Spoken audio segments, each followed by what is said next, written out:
নারায়ণগঞ্জ জেলাধীন ২৫০০ উপজেলার শালমদি একতাপাড়া জামে মসজিদ এর উন্নতিকল্পে চতুর্থ বার্ষিক ওয়াজ ও দোয়ার মাহফিল উপলক্ষে আজ ৪ঠা জুলাই রোজ বৃহস্পতিবার বরকতময় দিন শেষে অন্ধকারের চাদর যখন পৃথিবী ঢেকে দিয়েছে, জানান দিয়েছে রাত হয়ে গেছে। আজকে গত কয়দিন ধরে আকাশে যখন মেঘের ঘন ঘটা, বৃষ্টির রিমঝিম বরিশন ধারা যখন কর্তৃপক্ষের মনে আতঙ্ক ধরিয়ে দিয়েছে, মাহফিল করা যাবে কি যাবে না, সকল জল্পনা কল্পনার অবসান ঘটিয়ে দোদুল্যমানতা উপেক্ষা করে এই নবনির্মিত ফ্যাক্টরির এই শেডের ভিতরে যেন আমাদেরকে একত্রিত হয়ে এই বৃষ্টির মৌসুমে আসার বসার কিছু কথা শোনার সুযোগ করে দিলেন। হৃদয়ের সবটুকুন আবেগ, উচ্ছ্বাস, ভালোবাসা, আকুতি কাকুতি মিনতি জমা করে মাবুদের শিখানো কালেমা দিয়ে চিৎকার করে সবাই পড়ি আলহামদুলিল্লাহ। জনাব সাহেবে সদর, আজকের এই মাহফিলের জনাব সভাপতি, এই এলাকার আলোচিত মুখ, এই এলাকার আলোকিত মুখ, ভালো মানুষ হিসেবে সবাই যাকে চিনে, জনাব জাফর আহমেদ পাঠান দুলাল ভাই। আজকের সহসভাপতি জনাব মোহাম্মদ মনির হোসেন, উদ্বোধক জনাব আলহাজ মোহাম্মদ আমানুল্লাহ আমান। আজকের প্রধান মেহমান হিসেবে দাওয়াত পেয়েছেন, কিন্তু এই বৃষ্টির ভিতরে না আসাটাই স্বাভাবিক।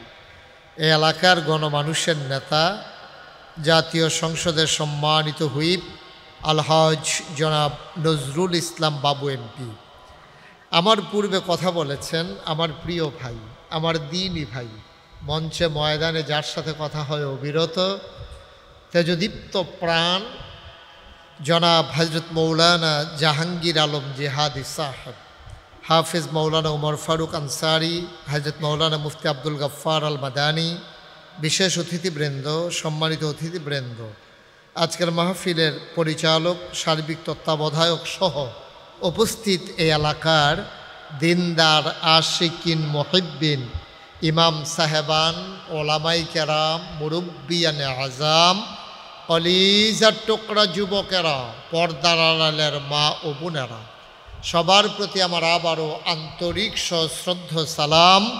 আসসালামু আলাইকুম ওয়া রাহমাতুল্লাহি ওয়া বারাকাতুহু। আমি মাঠের ভিতরে আলোচনা করতে ভয় পাই যে চতুর্পার্শ্বে কোনো আওয়াজ হয় কিনা। এই ছোট বাচ্চাগুলোকে এখান থেকে উঠাই দিতে হবে। এই বাচ্চারা, এগুলা বিরক্ত করবেই, এটা ওয়াজ বুঝে না তো। এই ছেলে, এগুলো একটু সরাইয়া অন্যদিকে দিয়ে দেন। যাও বাচ্চারা, উঠো পেছনে পেছনে, একটু তাড়াতাড়ি। এগুলা একটু 1 মিনিট দেরি হইলেও ভালো, 2 ঘন্টা বিরক্ত করবে। হ্যাঁ, বুঝে না। আস্তে আস্তে, সবাই বলার দরকার না, আমি বলছি উঠতেছে। সবাই দায়িত্ব পালন করলে তো ঝামেলা হয়ে যাবে। এই ছেলে যাও, এই তুমি যাও, আর্জেন্টিনা যাও, তুমি দেশের থেকে ঘুরান দিয়ে যাও। এই ঠিক আছে, ওকে। আপনি একটু খেয়াল রেখেন বাচ্চারা কথা বলে কিনা। বিরক্ত করলে কিন্তু তোমাদেরকে উঠাই যাব, বিরক্ত করা যাবে না। এই ছেলে, এদিকে ঘুরে বসো, ওইদিকে ফিরছো কেন? একটা শব্দ যেন না হয়, পিন পতন নিস্তব্ধতার মাঝে কথা হবে, কারণ বদ্ধ পরিবেশ। এখানে আওয়াজ করলে ভেতরে আওয়াজ নেই, কিন্তু আমারে কইবেন না, মাইকম্যানরে কইবেন।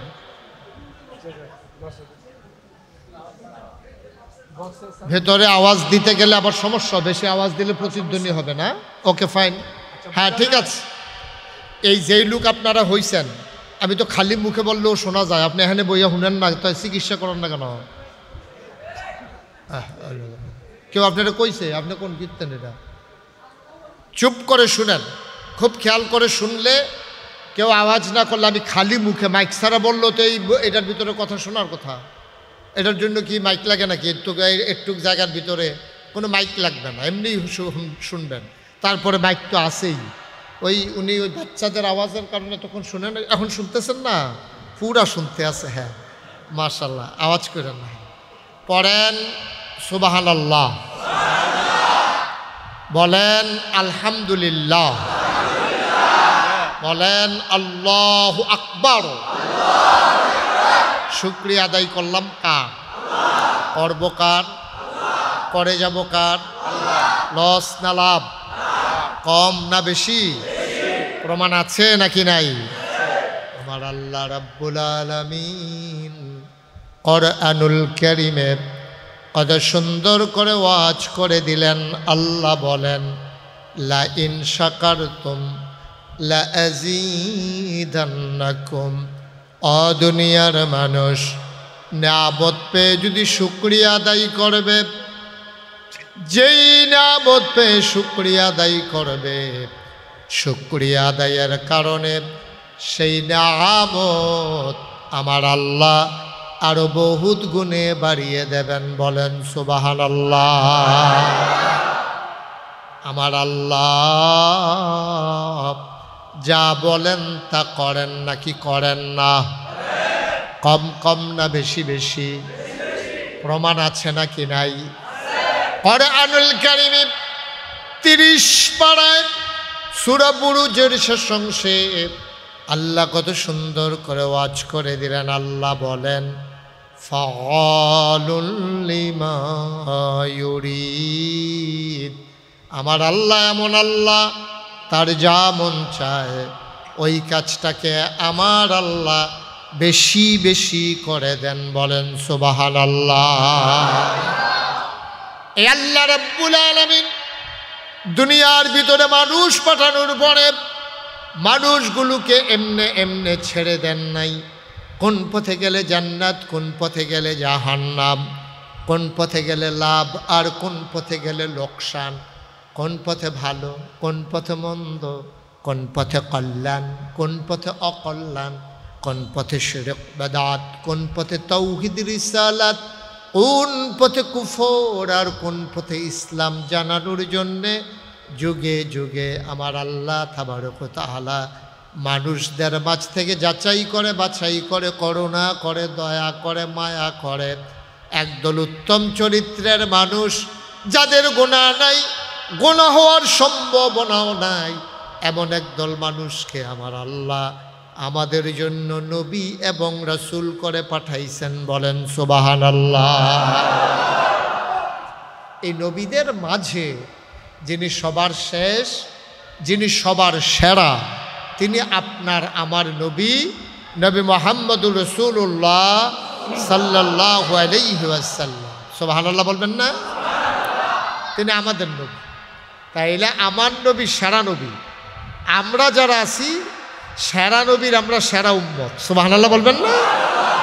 কিন্তু আমরা সেরা উম্মত ঠিক আছে, আল্লাহ ঘোষণা দিয়েছেন, কিন্তু আমাদের নৈতিক মান, জেহাদি সাহেব একটু আগে বলছেন না যে একটা সময়ে মুসলমান ছিল একেবারেই হাতে গোনা সামান্য কিছু।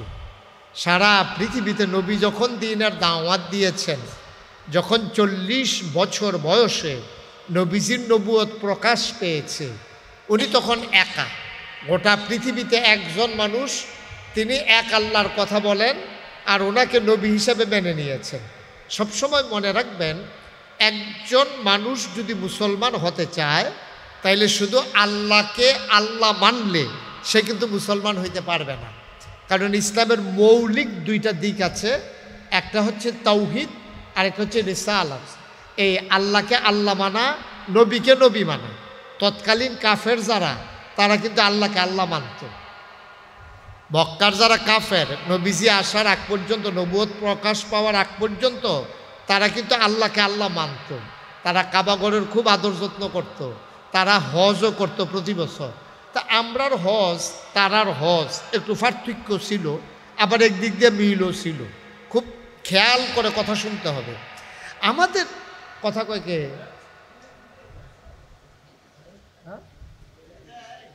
কথা কোয়া যাবে না তো। এই শাকিল, ওয়াজ করবেন? কথা বলার কোনো সুযোগ নাই তো, একবারে চুপ।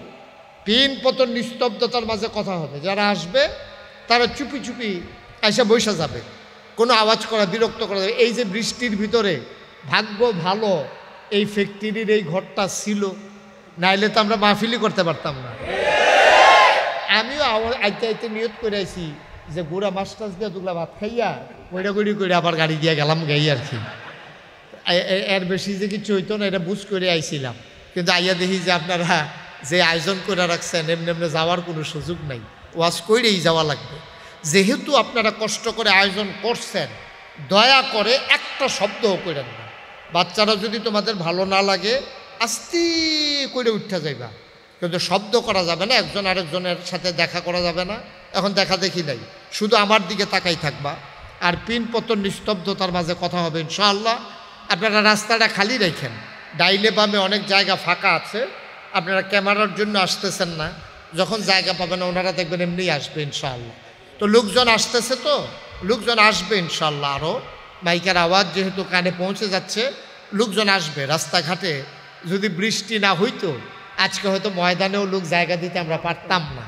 তা যেহেতু জেহাদি সাহেব আছে, উনি তো আপনাদের পরিচিত, আমি না নতুন মানুষ, ওনার ওয়াজ শোনার জন্য তো এই এলাকার মানুষ আমি শুনছি সব নাকি এই মানে বাড়ি ঘর ফালাইয়া চলে আসে। তা আসবে যখন জায়গা হইতো না, আপনি আর আমি কোন লাগতো না, দেখবেন এমন আছে আপনার তুললেও বইতে পারে। টেনশন করেন না, সিফা দিয়ে বইয়া থাকেন।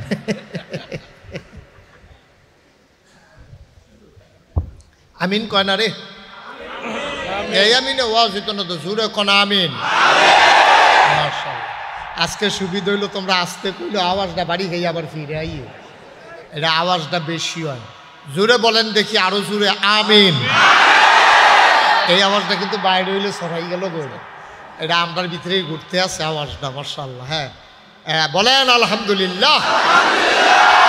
যেই কথাটা বলতেছিলাম খুব খেয়াল করেন, শুধু আল্লাহকে আল্লাহ মানলে কেউ মুসলমান হইতে পারবে না।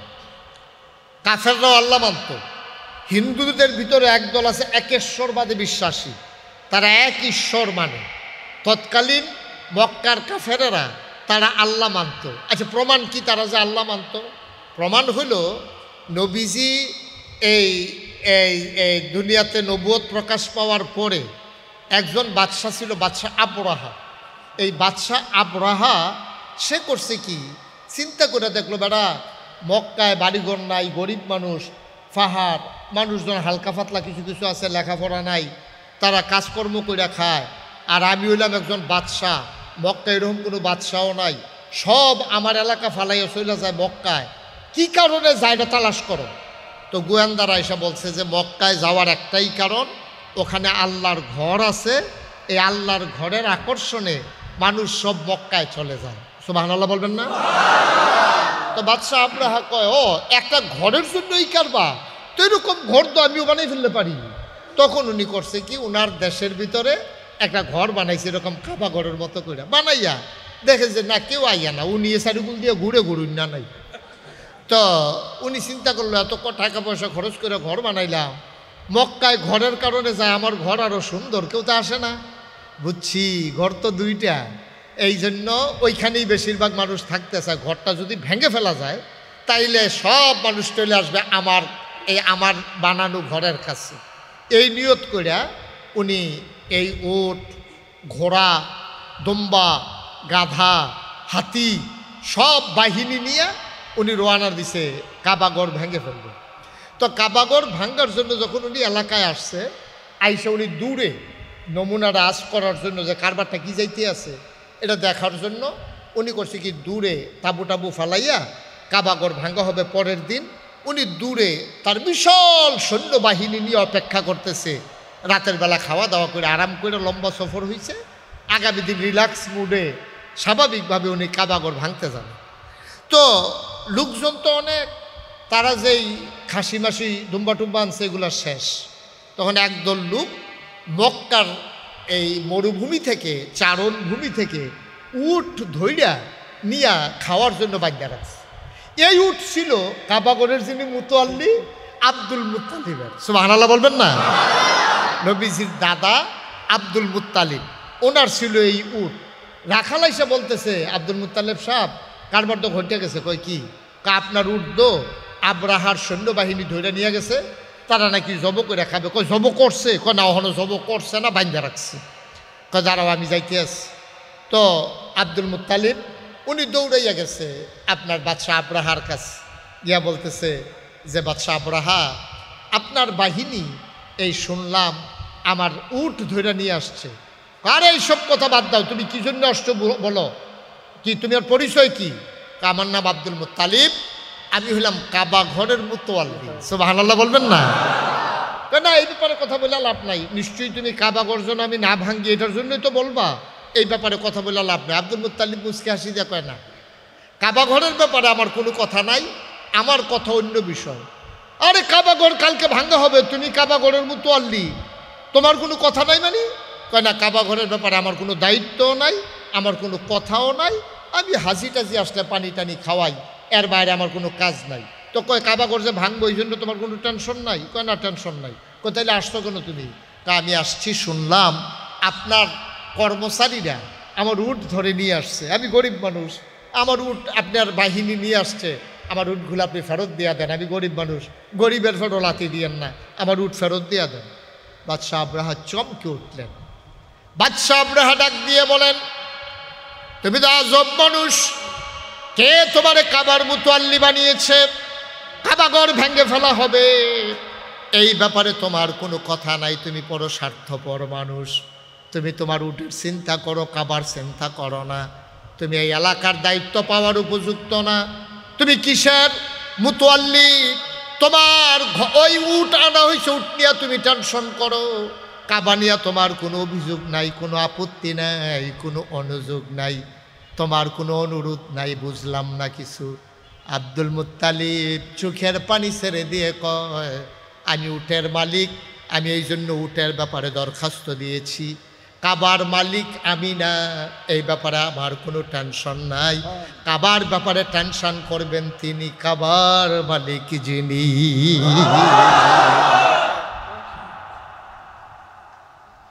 আমি তো কাবার মালিক না, আমি তো খাদেম, সাইয়া টাইয়া রাহি, ঝাড়ু টাড়ু দেই, কেউ বেশি পানির পিপাসা পাইলে জমজমের ইয়া থেকে গ্লাস দিয়ে না পানি টানি খাওয়াই, কোনো অসুবিধা হইলে তাদের চিকিৎসা টিকিৎসা বন্দোবস্ত করি, কেউ যেন তাদের উপরে কোনো জুলুম করতে না পারে, এটা আমি পাহারা টাহারা দেই। কাবা ঘরের মালিক তো আমি না, কিন্তু উটের মালিক আমি। সুবহানাল্লাহ বলবেন না? তা আমার উট আপনি ধরে নিয়ে আসবেন, আমি বলবো না আমার উট ছেড়ে দেন, আমি গরিব মানুষ, আপনি আমার উট আপনারা আইবেন বুঝ করে বাচ্চা লইবেন না, আপনি এখন আমার উট ধরে খাইয়ে ফেলবেন, আমার উট ফেরত দিয়ে দেন। তো বাদশাহ আবরাহা তো একবারে চমকাই উঠছে, আরে কয় কি রে, আরে এই লোক কাবার মুতওয়াল্লি, এই লোক এলাকার চেয়ারম্যান, হ্যাঁ এলাকার মানুষ ধৈর্য লয়ে যেতেছে, মারি এলাকাটা নদীতে ফেলাই দিতেছে, হ্যাঁ কয় আমার এই ব্যাপারে কোনো চিন্তা নাই। এইরকম অপদার্থ তারে চেয়ারম্যান বানাইছে কে, তার এমপি বানাইছে কে, তারে মন্ত্রী বানাইছে কে, এই লোক দিয়ে হবে কি, কিসের দায়িত্বশীল? এই জন্য উনি খুব পেরেশানি। এবার বাদশাহ নাজ্জাশী, আরে আব্রাহা বলতেছে তুমি তো অনুপযুক্ত দায়িত্বশীল, তুমি কাবার মুতওয়াল্লি হওয়া ঠিক হয় নাই, তুমি বলবা কাবার ব্যাপারে কথা, তুমি বলতেছো উটের ব্যাপারে কথা। আমি কি কাবার মালিক? আমি উটের মালিক, আমি উটের ব্যাপারে কথা বলেছি। কাবার মালিক যিনি, তিনি হচ্ছেন কে? কথা কন কে? এই ঘটনা দ্বারা কি বোঝা যায় যে কাবার যে একজন মালিক আছে, তাইলে মক্কার কাফেরেরা এই কাবার মালিককে আল্লাহকে মানতো নাকি মানতো না? মানতো।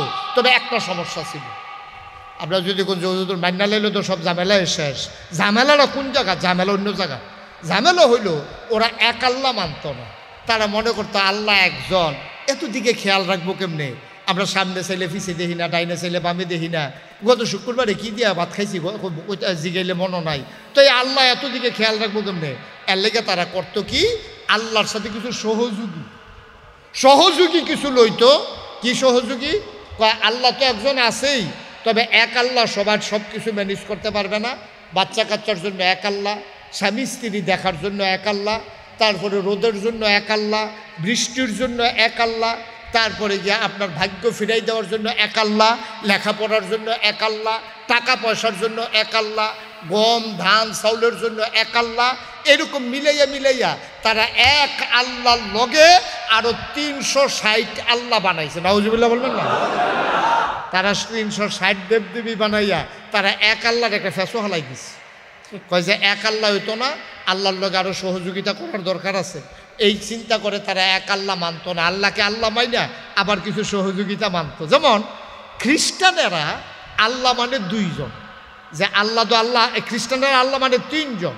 কয় আল্লাহ তো আল্লাহ আছেই, তারপরে বিবি মরিয়ম ওনার যেহেতু আল্লাহর লগে বিয়ে হয়েছে, নাউজুবিল্লাহ বলবেন না?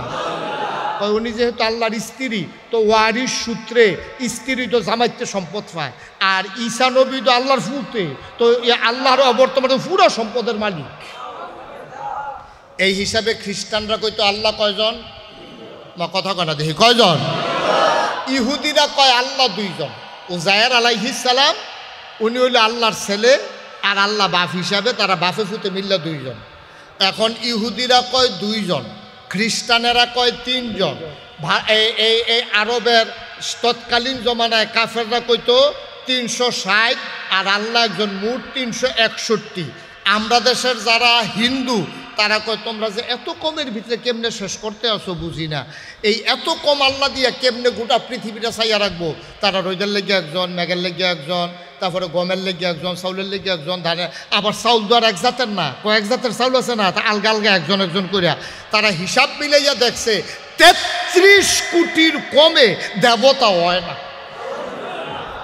কয় কোটি? আর আমরা মুসলমান বলি আল্লাহ কয়জন? যেরকম আল্লাহ কয়জন? লা ইলাহা মুহাম্মাদুর সাল্লাল্লাহু আলাইহি। এবার বুঝছেন তারা আল্লাহ মানার পরেও তারা মুসলমান না 2 কারণে। 1 নম্বরে হলো তারা এক আল্লাহ মানছে না, আল্লাহর সাথে অংশ দিছে। 2 নম্বরে তারা নবীজিকে নবী মানে নাই, এই জন্য তারা মুসলমান হইতে পারে। আবার আপনার ইয়া ছিল কি বলে হজ, তো মক্কার কাফেরারা যে হজ করতো, কেমনে হজ করতো খুব খেয়াল করেন এদিকে। এই বাচ্চা কাচ্চারা তোমরা এইভাবে উঠা করবে না, সেটা মনে করছো ওটার অনুমতি পাইছি আর কি, আইতে আছে যাইতে আছে, এটা কি কারবার বুঝলাম না কিছু।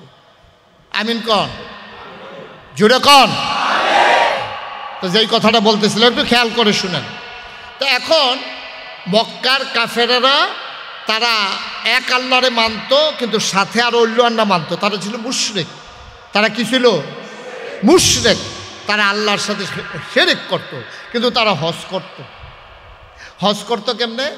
তারা হজের মৌসুমে হজ করার আগে নিজের পাঞ্জাবি, নিজের শার্ট, নিজের গেঞ্জি, নিজের লুঙ্গি, নিজের পায়জামা, যত কাপড় চোপড় আছে সব খুললা পাথরের উপরে রাখিয়া একেবারে উলঙ্গ হইয়া উফরে নিচে, গায়ের ভিতরে একটা সুতাও নাই, এইরকম অবস্থায় তারা হজ করত। তো ভাই তো আস্তে কন্যা উজুবিল্লাহ, একবারে উলঙ্গ, গায়ের ভিতরে একটা সুতাও নাই। তো তাদের যুক্তি কি? তারা কেন উলঙ্গ হইতো? তারা কয় যে আমরা মার পেট থেকে মাসুম নিষ্পাপ হিসাবে যখন আসছি তখন গায়ে কোনো কাপড় চোপড় ছিল না।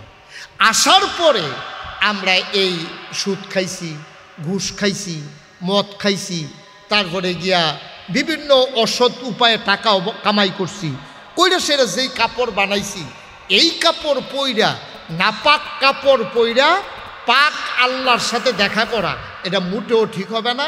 এই জন্য আইসি যেমনে আল্লাহর সাথে দেখা করবো। আমার কাছে যুক্তিটা পছন্দ হয়েছে। আপনারা নাউজুবিল্লাহ কন আর আউজুবিল্লাহ কন।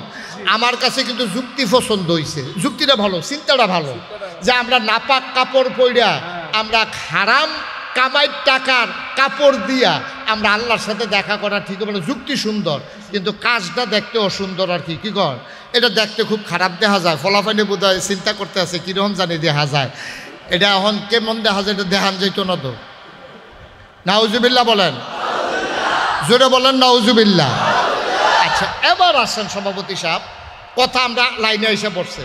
তাহলে মক্কার কাফেরেরা হারাম কামাই টাকা দিয়া তারা যেই কাপড় কিনছে, এই কাপড় পইরা তারা আল্লাহর সাথে দেখা করতে রাজি না। আমরা দেশেও দেখবেন একদল মানুষ আছে চিন্তা করে দেখছে, আরে আমি যে হজ যাওয়ার নিয়ত করলাম, এই বেড়া আইয়া পড়ছে এলাকা 2500 সালম দিয়ে আইসা এবার চা স্টলও বইয়া বইয়া সকালবেলা চা খায়। তা আরেকবারটা জিজ্ঞাসা, কী তুমি তো কোনো সময় আইও না, হঠাৎ করে কি ব্যাপার, কোনো খবর টবর নাই?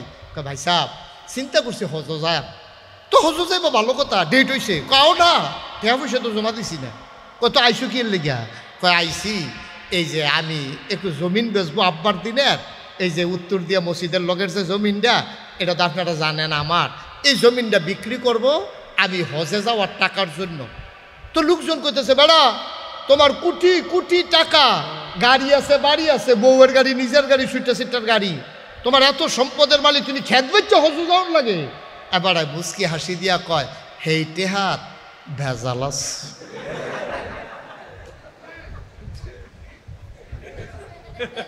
কি আছে? কোটি কোটি টেহার ভিতরে কি আছে? এর লাগিয়া বাফের দিনের খেত বেচা হজ যাইতো চায়। মক্কার লোক কাপড় খুললা লইছে, এই কাপড়ের ভিতরে ভেজাল আছে। আর আমার দেশের মানুষ হজ করতে যায়, ওই নিজের জমানো টাকা ফেলে বাপদাদার দিনের জমিন বিক্রি করতে চায়। ওই মক্কার কাফেরের যেই চিন্তা, আমার দেশের মুসলমানের সেই চিন্তা, এই টিহার ভিতরে ভেজাল আছে, এর লাগে বাফের দিনের খেত বেচা হজ যাইতো চায়। ঠিক কিনা কর? তাহলে মক্কার কাফেরের চিন্তা আর আমরার খেত বেচুন্ডার চিন্তা এক চিন্তা, এক চিন্তা। আবার ফতুয়া নাও, আবার ফতুয়া নাও, তুমি হজ করার জন্য টাকা জমানোর জন্য বাবের দিনের খেত বেচতে আসছো, মনে রাখবো যেই টাকা দিয়া তোমার হজ করা না জায়েজ নাই, এই টাকা দিয়া টয়লেটের বদনা কিনাও জায়েজ নাই। ঠিক কিনা বলো? মুসলমানের সন্তান হারাম টাকা দিয়ে যদি টয়লেটের বদনা কিনে হালাল মনে করে, তাইলে তার ঈমান থাকবে না। ঠিক কিনা বলো? আপনি হারাম টাকা দিয়া আপনি বউয়ের গাড়ি কিনা দিবেন, ঘুষের টেহা দিয়া, সুদের টেহা দিয়া আপনি 12 লাখ টেহা দিয়া ছাগল কিনা লাইবেন,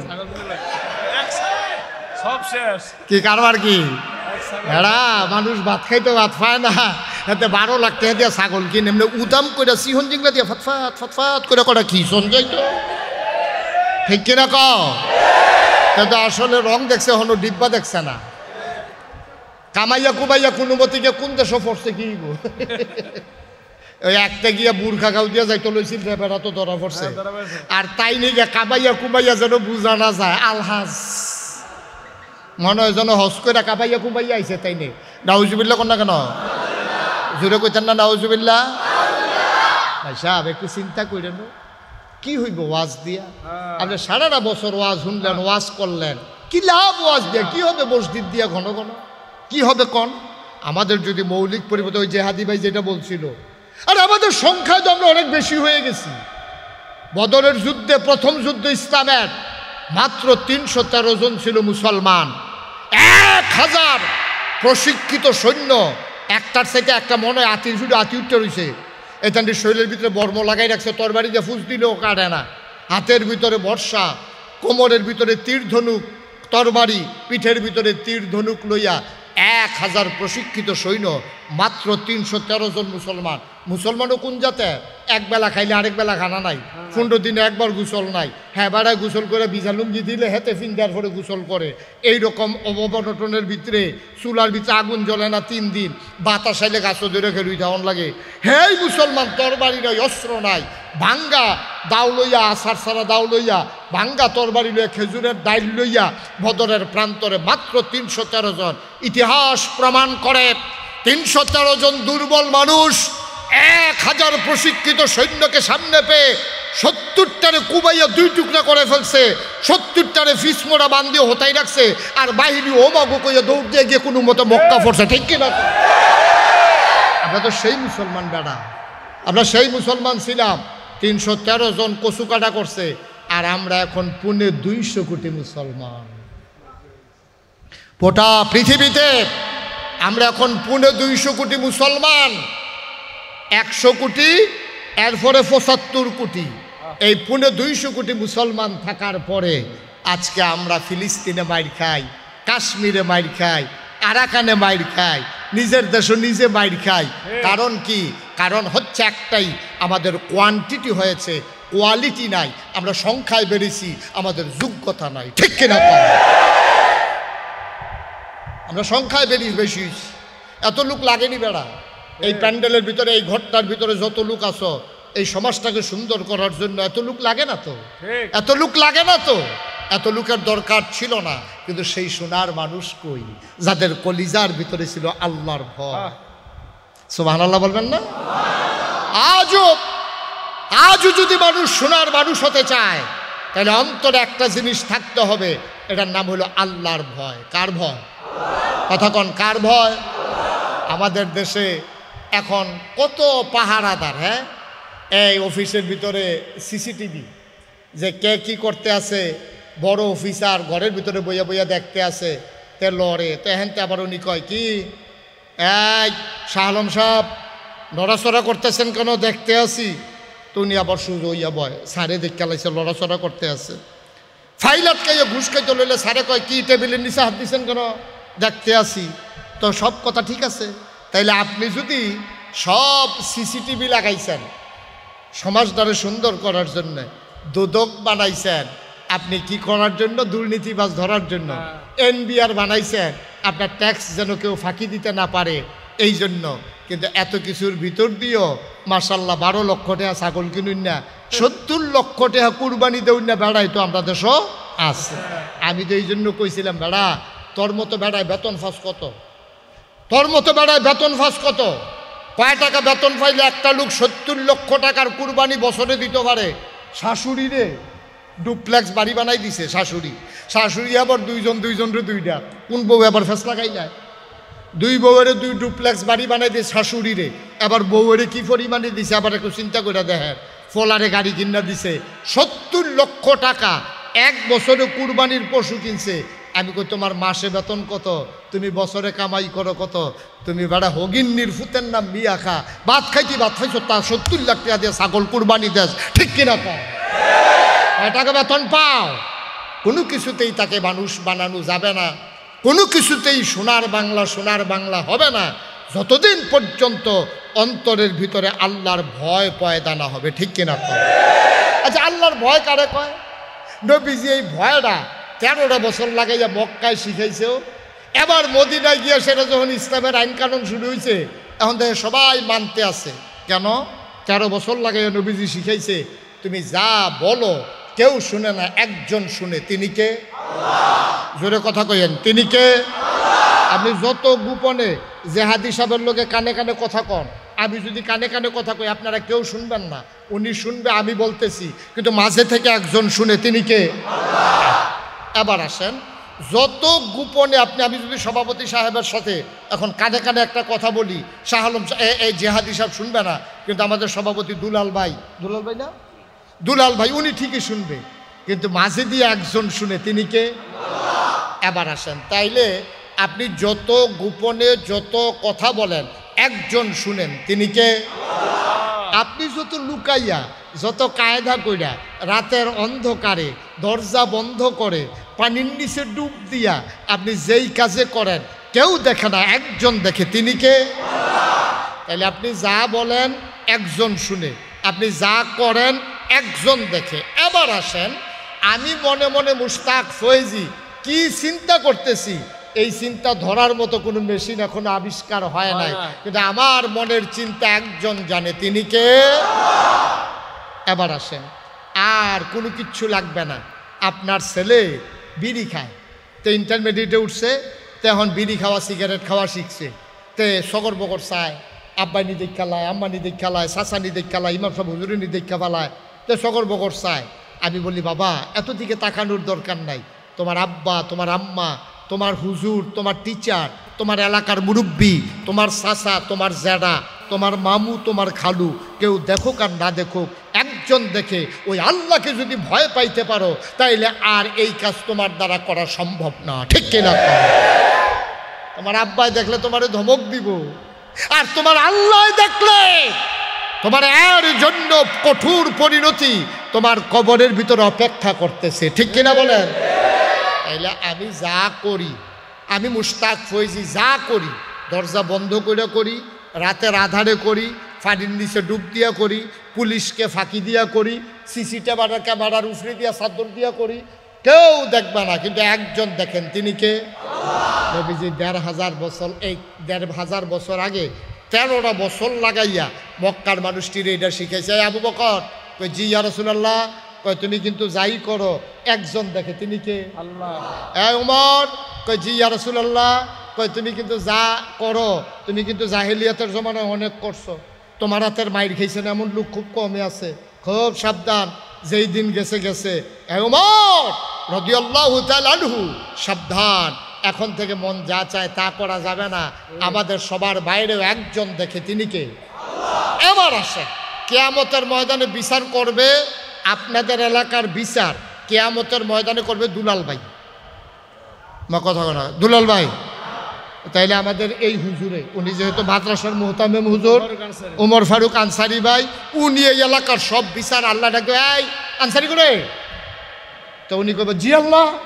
তো তুমি এই এলাকার ভিতরে তাদের বিচার টিচার কইরা, তো এখন উনি যার ঘরে দেশি মুরগা দিয়ে ভাত খাইছে, হ্যাঁ বাড়াই গিয়া কবে, আনসারি ভাই এই মুরগা দিয়ে যে ভাত খাওয়াইছিলাম, তো বিচার কি সুজানা কায়ক? মা কথা না, বিচার কি সুজানা কায়ক? কায়ক, এটা আল্লাহ বুঝে। তোরা বেড়া সমাজের ভিতরে বিচার করতে গিয়ে আগের রাইতে টেহা খাইয়া বিচার কাজ করে লাস, তোরা তো যদি বিচারের ভাত দেই, আনসারি হুজুরের তো দেশি মুরগা খাইয়া বিচার কাজ করে লাগবে। সুতরাং বিচার তোমরা রাত দেওয়ান যেত না, বিচার কার হাতে? বুঝ শূন্য কন নাকি জেহাদি সাহেবের হাত, দুলাল ভাইয়ের হাত? তো দুলাল ভাইয়ের হাতেও বিচার নাই, জেহাদি সাহেবের হাতেও নাই, আনসারি ভাইয়ের আমি তো ফইলেই নাই। আবার ডাক দেখে কোহান তাই সেটাতে বিচার করতে হয়েছে, এখন ২৫০০ ছড়া তোমার মানে গেলা, আমি তো প্রথমে নাই। তাইলে এবার আব্বা, এবার একেবারে সাধারণ, একেবারে যারা আমরা বোকা না, আমরা মোটামুটি চললে ফিরা খাই, এরপরও চিন্তা করে কম দেখি, তাইলে বিচার করবে কে? যে আল্লাহ বিচার করবে, উনি কি দেখে নাকি দেখে না?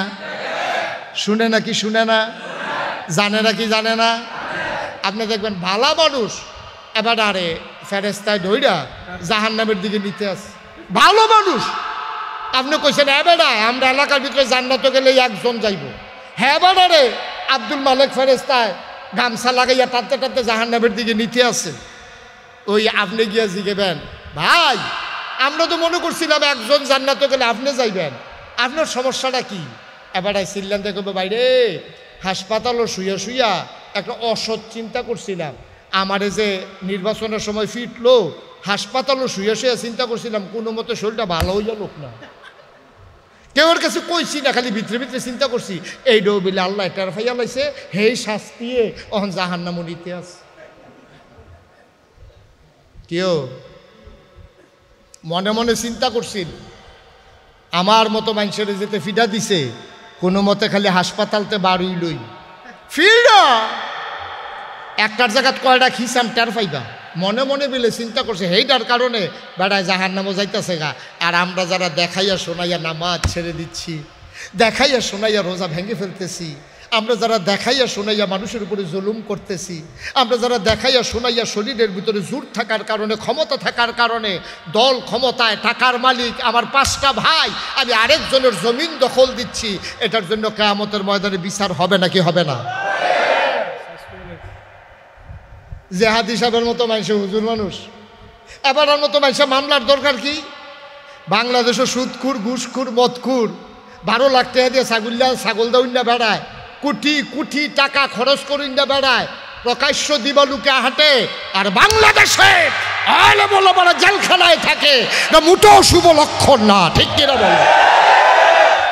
কারবার কি? কারবার কি? দুনিয়া রাত, কথা বল না, বুঝ করে বইব, দুনিয়া রাত কইরা গেলা, এই দিন দিন না আরো দিন। এই আর্জেন্টিনা বসো, এটা ইন্টারন্যাশনাল মাহফিল বানাই লেছি, তা আর্জেন্টিনার তো ওয়াজ হুন তো আইয়া পড়ছে, তে নমুনা খারাপ। আর্জেন্টিনা আরো আছে, ব্রাজিল থেকেও আইসত না রে, আছে ব্রাজিলের লোকও আছে। হ্যাঁ মাশাআল্লাহ, হ্যাঁ বসো, ঠিক আছে, ওকে ফাইন। যারা বাইরে আছেন ফাঁকে ফাঁকে ঢুকে যান, আর দেরি করা যাবে না। সবাই ঠিক আছে ইনশাআল্লাহ? মনোযোগ আছে? সবাই কোন আমিন। তাহলে অন্তরে ভয় থাকবে কার? নবীজির সাহাবাদের অন্তরে ভয় ছিল কার? তাবেঈদের অন্তরে ভয় ছিল কার? তাবেঈদের অন্তরে ভয় ছিল কার? ওলামায়ে কেরামদের অন্তরে ভয় আছে কার? আজও যারা জান্নাতে যেতে চায়, যারা আল্লাহওয়ালা হতে চায়, তাদের অন্তরে ভয় থাকবে কার? আমাদের অন্তরে ভয় থাকবে কার? ওই আল্লাহ যিনি কিয়ামতের ময়দানে আমাদের বিচার করবেন, ঠিক কিনা কন? তাহলে আমরা কি ভয় পাবো নাগাইশের ফির সাহেবরে না আল্লাহরে? জেহাদি ভাইয়ারা না আল্লাহরে? আনসারি ভাইয়ারা না আল্লাহরে? দুলাল ভাইকে না আল্লাহকে? আমরা ভয় পাবো আল্লাহকে, আব্বারে আম্মারে সম্মান করব, কিন্তু ভয় পাবো কাকে? কথা কয় না, কাকে? আল্লাহর ভয় কারো অন্তরে যদি থাকে, সে কি দোকান বাকি খাইয়া দোকানদারে ঘুরাইতে পারবে? আরেকজনের জমিন দখল দিতে পারবে? কথা কয় না, পারবে? সে কি মানুষের উপরে জুলুম করতে পারবে? অন্যায় করতে পারবে? অবিচার করতে পারবে? কারণ যেহেতু তার অন্তরে আল্লাহর ভয় আছে, এই মানুষটা কখনো অন্য মানুষের উপরে জুলুম করতে পারবে না। এবার আমরা শুনবো আল্লাহর ভয় কারে কয়। রাজি আছেন তো সবাই? রাজি আছেন সবাই? আল্লাহর ভয় কারে কয়? ও মুসলমান, মন দিয়ে শুনুক, আল্লাহর নবীর সুহবতে যে সাহাবারা নিয়েছেন, সাহাবায়ে আজমাইন, তাদের অন্তরে এমন আল্লাহর ভয় ছিল, তারা এমনভাবে নিজেকে হেফাজত করেছে। একজন লোক মসজিদের সামনে দাঁড়াইয়া বলতেছে, ভাই আমরা দুইজন এক জায়গায় যাব, আপনি একটু দাঁড়ান, আমি দৌড় দিয়া বাড়ি থেকে আসতেছি। আপনি নইরেন না, আপনি এখানেই থাকেন, খেয়াল করেন, আপনি এখানেই থাকেন, আমি বাড়ি থেকে আসতেছি। দুই ভাই মিলে একসাথে যাব। যিনি দাঁড় করাই গেছেন, যিনি দাঁড়াই রইছেন, যিনি বাড়িতে গেছে আর মনে নাই, ভুলে গেছেন, পরের দিন আবার এখানে আসছে, আইসা দেখতেছে মসজিদের সামনে ওই মানুষটা দাঁড়াই রইছে। ডাক দেয়া কয়, ভাই আপনি এখানে কেন দাঁড়িয়ে আছেন? কয়, ভাই আপনার কি মনে নাই গতকাল কেন বলছিলেন আপনি এখানে দাঁড়ান? এই জন্য আমি আর যাই নাই, দাঁড়াই রইছি। আমার যখন দেরি হইল তখন আপনি বৈশা রইছেন কি করতে? আপনি চলে গেলেন না কেন? না না না, আমার দাঁড়ানো সম্ভব না, আপনি আইসা দেখবেন আমি নাই, এই কাজটা আমার দ্বারা কোনোদিন করা সম্ভব হবে না। সুবহানাল্লাহ। এটার নাম হচ্ছে ইসলাম। ও মুসলমান, মন দিয়ে শোনো, তাদের অন্তরে কেমন আল্লাহর ভয় ছিল। আমিরুল মুমিনিন, খলিফাতুল মুসলিমিন, খলিফাতুর রাসূল সাল্লাল্লাহু আলাইহি ওয়াসাল্লাম, ওনার নাম হইল আবু বকর সিদ্দিক। সুবহানাল্লাহ বলবেন? আবু বকর সিদ্দিক 3 দিন হয়, খুব খেয়াল করেন, 3 দিন হয় চুলায় আগুন জ্বলে না। খিদা কি কম না বেশি? কথা কয় না, কম না বেশি? এত প্রচণ্ড খিদা, 3 দিন ধরে খাবার নাই, একটা মানুষ বাঁচে কেমনে? মাঝে মাঝে পারলে একটু পানি খায়, পেটের ভিতরে পাথর বেঁধেছেন, কত কষ্ট মানুষটা। এমন সময় ওনার যে কর্মচারী, ওনার ঘরের একটা কৃতদাস ছিল, কেনা গোলাম ছিল, ওই কেনা গোলামটা দৌড়ে আসছে এক টুকরি খেজুর নিয়ে, আয়সা বলতেছে, ভাই আবু বকর সিদ্দিক, আপনি তো আমার মালিক, আমি আপনার গোলাম, এই যে খেজুর আপনি খান, কোনো সমস্যা নাই, এটা আমার খেজুর। এই কথা বলছে পরে আবু বকর সিদ্দিক খিদার যন্ত্রণায় খেজুর পাইয়া পট করে একটা মুখে দিয়া সাবাইয়া ঢুকিলে ফেলছে। ঢুকিলার পরে উনি হঠাৎ করে চিন্তা করলো, আরে নবীজি না কইছে হারাম খানা খাওয়া যাবে না, তো আমি তো জিজ্ঞেসই করলাম না এটা হালাল না হারাম, আমি তো খিদার জ্বালা খেয়ে ফেললাম, আমি তো একবার জানতেও চাইলাম না এই খেজুর সে কেমনে পাইছে, এটা কি হালাল না হারাম, টোকাইয়া আনছে না আরেকবার মাইরে আনছে নাকি জুলুম করে আনছে, আমি তো জানি না, তা আমি যে খেজুর খাইয়ে ফেললাম এটা করলাম কি? আল্লাহর নবী বলেছেন, কেউ যদি একটু খাবার গ্রহণ করে, এই খাবার দিয়া যদি এক কোনা গোশত হয়, খাবারের কারণে যদি দেহের ভিতরে 1 ফোঁটা রক্ত হয়, খেয়াল করেন, আপনি যাই খাবেন হয়তো 1 কোনা গোশত হবে, নাইলে 1 ফোঁটা রক্ত হবে। আল্লাহর নবী কয়, ও আমার উম্মত শুনো, তোমরা যে খাবার খাও, ওই খাবার দিয়ে যদি এক কণা গোশত হয়, এক ফোঁটা যদি রক্ত হয়, ওই রক্তের কণাটা যদি হারাম খাবার দেওয়া হয়, রক্তের ফোঁটাটা আর গোশতের কণাটা দিয়ে যদি হারাম খাবার দেওয়া হয়, তুমি যত বড় পীর সাহেব হও, যত বড় লাট সাহেব হও, যত বড় ইমাম সাহেব হও, যত বড় হাজি সাহেব হও, ওই হারাম খানা দিয়া যেই গোশতের কণাটা, যেই ফোঁটা রক্তটা তোমার দেহের ভিতরে তৈরি হয়েছে, তুমি যত বড় আল্লাহর ওলি হও, যতক্ষণ পর্যন্ত ওই কণা গোশতটা, ওই ফোঁটা রক্তটা জাহান্নামের আগুনে না জ্বালানো হবে, ততক্ষণ পর্যন্ত মানুষটা জান্নাতের মুখও দেখবে না।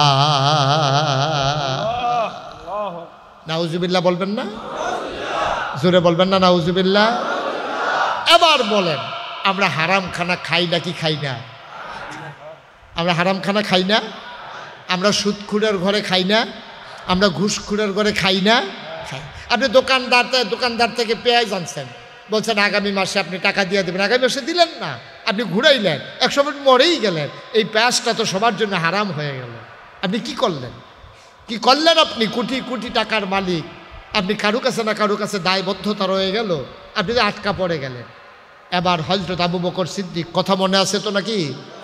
আবু বকর সিদ্দিক তো খাওয়ার সময় খাইছে, এখন তো তার অন্তরে বড় পেরেশানি, আরে আমি কি খানা জানি খাইলাম, আল্লাহই জানে। এই গোলাম বসো, খেজুর পাইলা কই? আমারে যে খেজুর খাওয়াইলা, এই খেজুর কোত্থেকে পাইলা? এখন গোলাম বলতেছে, আমি জাহেলিয়াতের জামানায় ঝাড়ফুঁক করতাম। কি করতাম? আমাদের দেশে ঝাড়ফুঁক আছে না? তাবিজ তোমার আছে না? এই দেশে তাবিজারি করে কবিরাজ। আমাদের এলাকায় একটা বাজারের নামে কবিরাজ বাজার, বেড়ায় কবিরাজ আসিল, এবার আর 6 ফুট না 7 ফুট সবাই কবিরাজ, বাজারের নামই কবিরাজ বাজার। এবার বুঝেন কীরকম আমাদের দেশে বৈধ অবৈধ নানানভাবে মানুষ কবিরাজি করে না? কি করে না? তো কইতাছে, আমি জাহেলিয়াতের জমানায়, আহা বিরক্ত করেন না, একটু আমার দিকে খেয়াল করে থাকেন, জাহেলিয়াতের জমানায় আমি কবিরাজি করতাম। তো কবিরাজি করছো তো কি হয়েছে? আমি এই ইসলাম আসার আগে আমি যে কবিরাজি করতাম, কবিরাজি করছি, বেড়ায় টাকা দিছে না। আজকে এই বেড়া ধনী হয়েছে, আমার ডাক দিয়া বলতেছে, ভাই আপনি তো অনেক আগে কবিরাজি করছিলেন, টাকাটা তো দেই নাই, আজকে আমার গাছের কাঁচা আরে পাকা খেজুর আছে, আপনার এক টুকরি খেজুর দেব, আপনি তৃপ্তি বইটা খাবেন, এটা আপনার ওই সেই সময়ের টাকার বিনিময়। কয় তাইলে কি ওই সময়ের খেজুর তোমার এখন দিছে? কত জাহেলিয়াতের জমানায় তুমি যখন কবিরাজি করতা, তখন কি আল্লাহর নাম নিয়া করতা, কোরআন হাদিস দিয়া করতা, নাকি লাত মানাত উজ্জা তাদের নাম নিয়া করতা? কয় সেই সময় কোরআন হাদিস পামু কই? সেই সময় তো নবীর নবুয়তে প্রকাশ পায় না, এটা তো জাহেলিয়াতের জমানায়। 40 বছর বয়সে নবীর নবুয়ত প্রকাশ পেয়েছে। আমি তো কবিরাজি করছি আরও আগে, লাত মানাত উজ্জা কুফুরি কালাম দিয়া, শিরক দিয়া আমি এই কবিরাজি করছি। তখন আমি আল্লাহ নবী পামু কই, কোরআন হাদিস পামু কই? আবু বকর সিদ্দিক চোখের পানি ছেড়ে দিলেন। ও গোলাম আমার, সেই জাহেলিয়াতের জামানায় লাত উজ্জা মানাত সেই দেবদেবীর নামে তুমি কবিরাজি কইরা টাকা কামাই করেছো, সেই টাকা কামাইয়ের খেজুর আমারে খাওয়াইছো। করলা কি আমার মতো মানুষ রে তো তুমি জাহান্নামী মানুষ বানাই দিলা। এটা তুমি কি করলা? এটা তুমি কি করলা? আমি আবু বকর সিদ্দিক, আমার এই হারাম খানা তুমি খাওয়াইলাম। গোলাম স্থির হয়ে গেছে। আবু বকর সিদ্দিক ঝার ঝার ঝার ঝার করে কাঁদতেছে, আমি এটা কি করলাম? আমি এত বড় নাদান হয়ে গেলাম, না খাইয়া মইরা যাইতাম, এটা এক ভালো ছিল। এটা আমি কেমন খেজুর খাইলাম, পোড়া কপাল আমার, কেন আমি এটা করলাম? আমি কি এত বড় নাদান হয়ে গেলাম? খাবারের জন্য হারাম খানা খেয়ে ফেললাম। আবু বকর সিদ্দিক সাথে সাথে গলার ভিতর আঙ্গুল ঢুকাই দিলেন, বমি করা শুরু করলেন। বমি তো হয় না, শুকনা পেটে খাবা খেজুর গেছে। আবার আবু বকর সিদ্দিক যতটুকু পারলেন বের করতে চেষ্টা করলেন। তিনি বুঝলেন পেটের ভিতরে খেজুর রয়ে গেছে। ডাক দিয়া বললেন, তাড়াতাড়ি করে পানি আনো। মশকে বড়ে পানি আনা হলো। ঢক ঢক ঢক ঢক করে তিনি পানি খাইলেন। পেটটা তার ভরে গেল, পেট তার বড় হয়ে গেল। এবার তিনি আঙ্গুল ঢুকাই দিলেন। এখন তো বমি হয়, বমির সাথে পানি বের হয়, পানির ভিতরে খেজুরের টুকরা টুকরা খেজুর বের হয়। তিনি আশ্বস্ত হইতেছেন, তিনি খুশি হইতেছেন, আমার পেটের ভিতরে হারাম খেজুর বের হয়ে যাচ্ছে। বারবার তিনি পানি খায় আর আঙ্গুল দিয়ে বমি করে, যতক্ষণ পর্যন্ত তার পানির সাথে খেজুরের টুকরা বের হয়েছে ততক্ষণ পর্যন্ত তিনি বমি করা বন্ধ করেন নাই। আবার যখন তিনি দেখলেন সাদা পানি বের হয় আর খেজুরের কণা বের হয় না, এবার তিনি থেমে গেলেন। জিহ্বাটা লম্বা হয়ে গেছে, চোখ দুইটা তার লাল হয়ে গেছে, মনে হয় চোখ দুইটা খুলে পড়ে যাবে। আবু বকর সিদ্দিক চিৎকার করে কয়, ও গোলাম আমার, ও গোলাম আমার, শোনো শোনো শোনো। এই আবু বকর সিদ্দিক যদি জেনে থাকে একটা কণা খাবার তার পেটে এখনো আছে, প্রয়োজনে বমি করতে করতে আমি মারা যাব, কিন্তু এই হারাম খাবার পেটে নিয়ে আমি মরতে পারবো না। এটার নাম আল্লাহর ভয়। আর আমরা কয় যে হুজুর এত এই ইবাদত বন্দিগি করি, কত দোয়া করি, কবুল তো হয় না। কবুল হইব কেমনে? যে টুফি মাথার দিয়া গেছেন হেডেও তো সুদের টেহাই কিনা, ঠিক কিনা কর? আপনার যে দোয়া কবুল হইতো কেমনি? আপনি যে টুফিটা কিনছেন এইটাও তো সুদের টেহাই কিনা, কিস্তির টেহা লইয়া আইতের সময় দোহানো টুফি থেকে কিনে আনছেন না হেঁটে দিয়া। আপনাকে দোয়া করলে কবুল হয়ে যাবো বেড়া। পেশাব দিয়ে উজু করে ফাঁক হইতে চাও, পেশাব দিয়ে উজু করে যদি আপনি পাক হইতে চান, এটা কি ফাঁক হইব না আরো বেশি নাফাক হইব? আপনি এই সুদের টেহা দিয়া টুফি মাথার দিয়া আপনার টুফি সুদের টেহা, পাঞ্জাবি সুদের টাকা, লুঙ্গি সুদের টাকা, তারপরে কি আপনি খাইছেন যে হেঁটে হইলো হারাম খানা, এরপরে আপনি দোয়া করে। আরে মানুষ হইলে তো আপনার ঘাটটা ধরে বার করে দিলুন, আল্লাহ দেখেন আপনার মসজিদও রাখছে, সেতা আল্লাহ হইলে তো লাঠি দিয়ে বাইরে হারাই দিল, ঠিক কিনা কর? নাফরমানি করবা আল্লাহ, আবার বইয়া বইয়া দোহানো কারে। আগের দিনের হুজুররা দোয়া করলে মেঘে বিজ্জা মাসে বাইক গেছে রে, দোয়া জাগাত কবুল হইছে। আগের দিনের মানুষ কিও তো সেই মানুষ আছিল, ঠিক কিনা কর? আমার মতো সিটার ভাত ফারাসি দোয়া করতে তবা করতে আছে। ইমাম সাহেব ফির সাহেব হুজুর আইসে এলাকাত, তো ফির সাহেব হুজুর আয় তবা করেন সকলে কোথাছে হুজুর তোমার দরকার আছে, অনেক গোনা জমা হয়ে গেছে। হুজুরে ফাঁকড়ি এটা দিয়ে হালাইছে, এবারে দোয়া করতে আছে। আল্লাহ, হুজুরে কইতাছে বলেন আল্লাহ, তো সবাই কয় আল্লাহ, কই জীবনে আর গোনা করব না। তো এবারে কইতাছে জীবনে আর গোনা করব না। মনে মনে চিন্তা করতে আছে, আমি যে তোবা করতে করতে দেরি করতেছি, হেতে না এই কিস্তির টেহা লইয়া আওয়ান আছি, আইয়া নিয়ে এবার ফিরত গিয়া।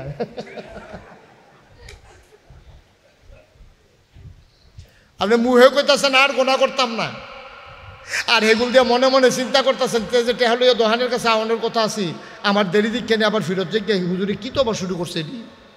এবার আপনি এখন তোবা কি হয়েছে? তামাশা হয়েছে।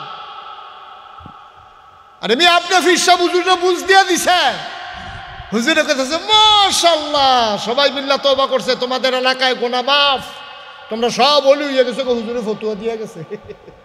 এগুলো দিয়ে ভিতরে ভিতরে হাতে হিসাব মিলাইতে আছে, সুদের টেহা জানি লইয়া আইসিল নি জানি, আমি যে হনে হনে বইয়া রইছি। আমরা তো সেই মুসলমান বাবা, আল্লাহ দেখে এখন আমরা খাওয়ায়, আল্লাহ দেখে আমাদেরকে এখনো বাঁচাই রাখছে। আমরা বেঁচে থাকার কোনো অধিকার নাই, ঠিক কিনা কম? আমাদের কি অধিকার আছে নাকি? নিয়ে আমাদের অধিকার না। কইলে তখন দেখবেন যে ওয়াজ উফরে পড়তে আছে, মনটা আর ভাল লাগতো না। কি কইলে আমরা কি কই এলাই আর আইনা না, এমনি আমি এক জায়গায় দুইবার আইনা, এমনি সময় নাই। আইসি যখন উচিত কথা কই এই যে এই প্যান্ডেলটার, এই মসজিদটা, এই যে ঘরটার ভিতরে, আচ্ছা একেবারে যে বোকা, একবারে ছুটু ফোলাটা, তারেও যদি তার আব্বারে লইয়া গালি দেন, সে কি খুশি হইব না রাগ হইব? মা কথা কেন, খুশি হইব না রাগ হইব? দুলাল ভাইয়ের যদি গালি দেন, দুলাল ভাই কি কইব? এই আমারে ফাললে আরো গালি দাও। আব্বারে লইয়া মরা বাস তুললা, আব্বা আছেন আপনার মারা গেছে, তাহলে উদাহরণ খাটছে। উনি যদি উনার আব্বারে লইয়া যদি আপনি গালি দেন, তখন উনি কী কইব? ভাই আপনার যদি মন চায় আমারও দুইটা ফিটা দেন, গালি দিতে মন চাইলে আমারে দেন, মরা আব্বা তুললে গালি দিবেন না, নমুনা খারাপ করালাম কিন্তু। নরম বেড়াও দেখবে শিখতেছে বোকা, ঠিক নিও কথা কথা ঠিক নেই।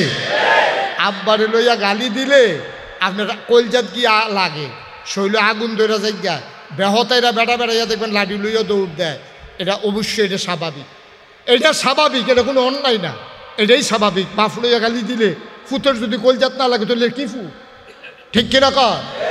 তাহলে আব্বারে গালি দিলে আপনার এইরকম লাগে, আর আপনি যে নিজের বাপের নাম নিজে বদলাইলেন সেটা কিরকম? নিজের আব্বার নাম নিজে বদলাইলিস, আসেনি এই কারবার? কই আছে? এই কইলো আর কি, হুজুরে যখন কইছে আছে আছে।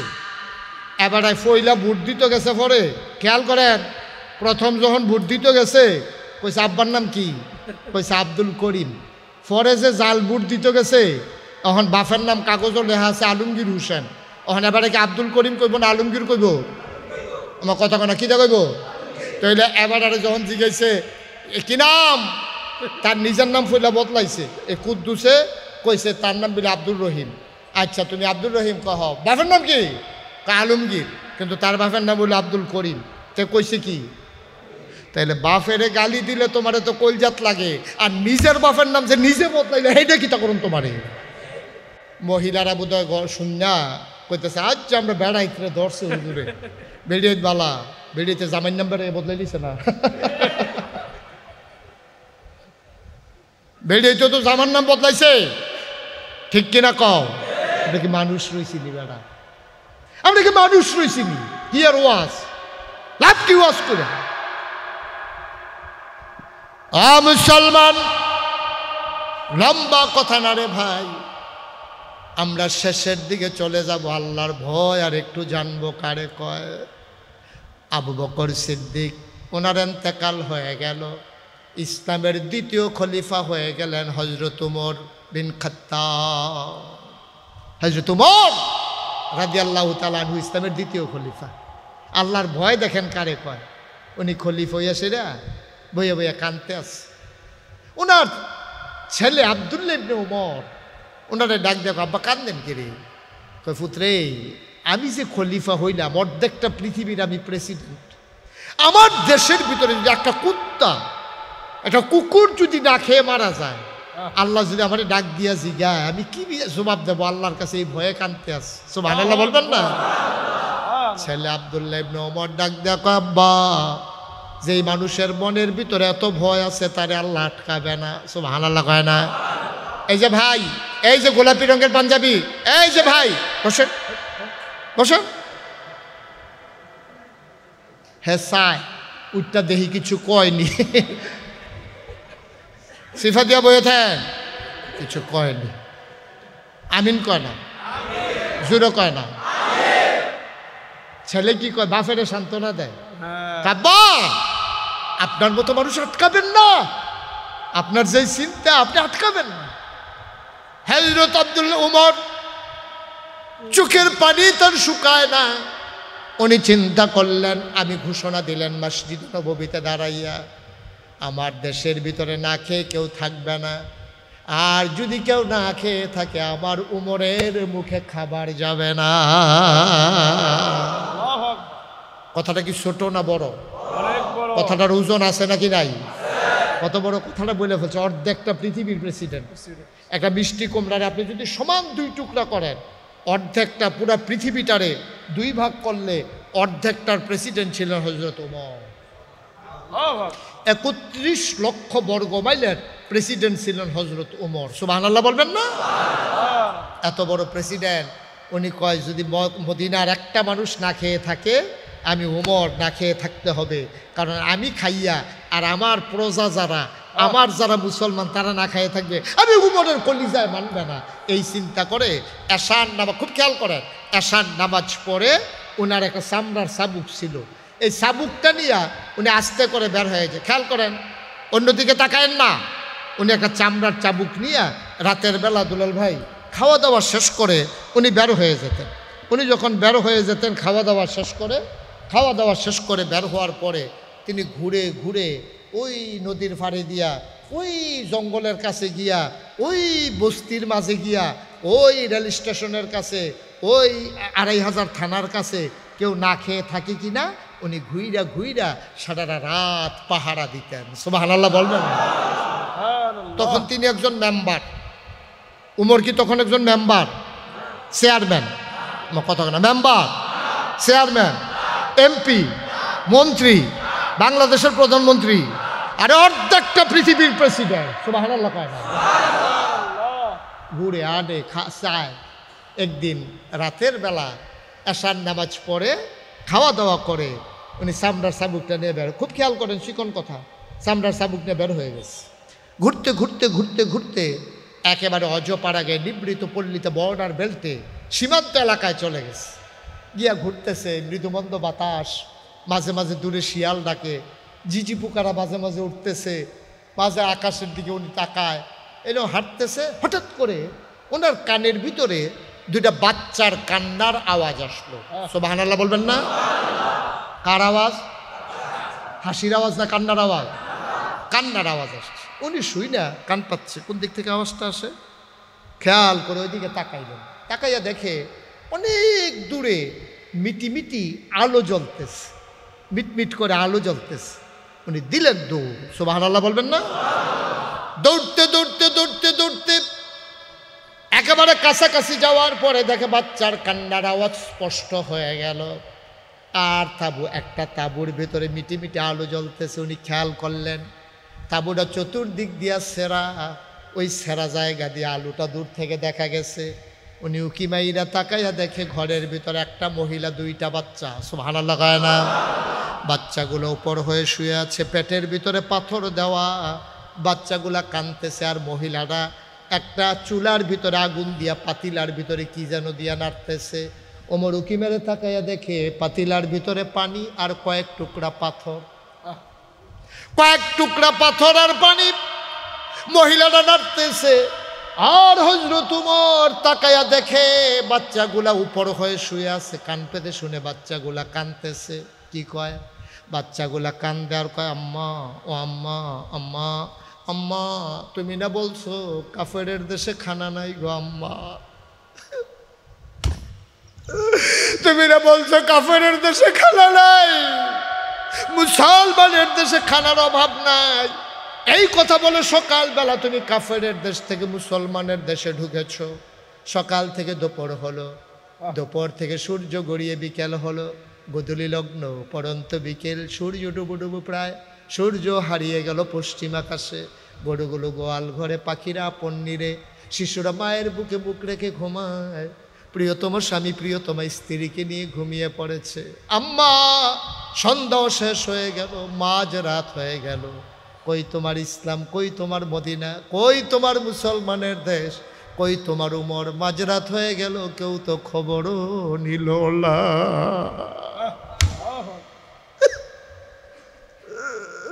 কেউ তো খবরও নিল না। তুমি না বলছিলা মুসলমানের দেশে কুকুরও না খেয়ে মরে না? আমরা তো মানুষ। সকালবেলা ঢুকলাম, মাঝরাত পার হয়ে গেল, কেউ তো খবরও নিল না, খাবারও দিল না। এই তোমার মুসলমানের দেশ, এই বুঝি ইসলাম, এই বুঝি তোমার উমর? মহিলারা বলতেছে, বাবারা কান্নাকাটি কইল না, এই যে খাবার তৈরি করতেছি, পানির ভিতরে পাথর দিয়া নারে বাচ্চাদেরকে মিথ্যা সান্ত্বনা দেয়। এই যে খাবার তৈরি করতেছি, একটু অপেক্ষা করো, তোমাদের জন্য এখনই খাবার হয়ে যাবে। ওমর আর সহ্য করতে পারেন না, গাল বেয়ে টপ টপ করে পানি পড়ে দিলেন দৌড়। দৌড়তে দৌড়তে দৌড়তে দৌড়তে মদিনায় গোডাউনের সামনে এসে দাঁড়ালেন। ডাক দিলেন, দারোয়ান কই? কই দারোয়ান? লাফ দিয়ে দারোয়ান দরজা খুলে দিলেন। ওমর বলে, তাড়াতাড়ি বস্তার ভিতরে আটা ঢুকাও, কিছু খেজুর দাও, কিছু শাকসবজি দাও। কি দেখলাম জীবনে এমন দৃশ্য আর দেখি নাই, তাড়াতাড়ি করো। আটা দেওয়া হলো, খেজুর দেওয়া হলো, সবজি দেওয়া হলো। বলল, বস্তার মুখ বেঁধে দাও। বস্তার মুখ বেঁধে দেওয়া হলো। ওমর তাকায়া দেখে দুইজন কর্মচারী পিছনে এসে দাঁড়িয়ে আছে। ওমর কয়, তোমরা কারা? কয়, আমরা রাষ্ট্রের কর্মচারী। কয়, কেন দাঁড়িয়ে আছো? কয়, আটার বস্তা নেওয়া লাগবে, আপনি সামনে সামনে যান, আমরা আটার বস্তা নিয়ে আসতেছি। ওমর বলতেছে, আটার বস্তা তো তোমাদের মাথায় দেওয়া হবে না। কয়, বলেন কি? ওমর এবার মুচকে হাসি দিয়া কয়, দায়িত্ব আমার, বস্তাও থাকবে আমার মাথা।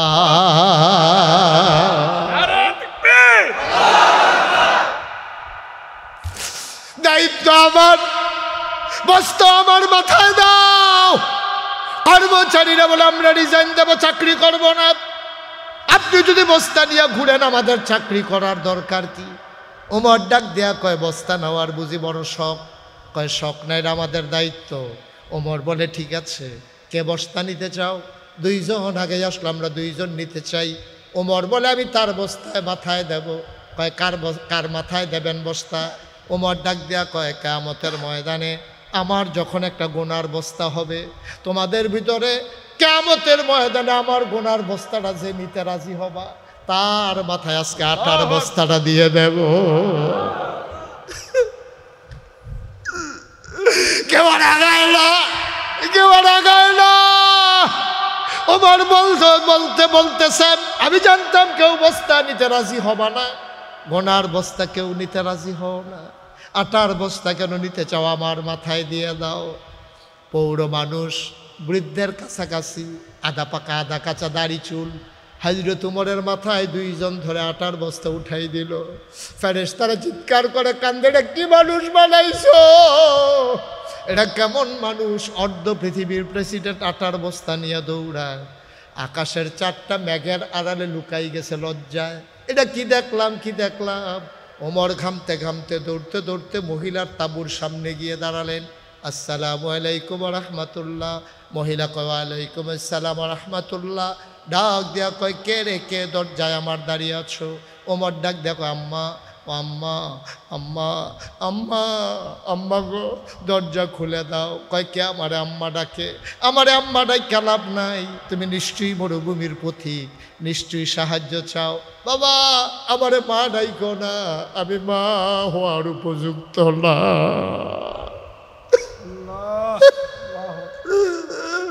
আমারে মা ডাইকো না, আমি কিসের মা?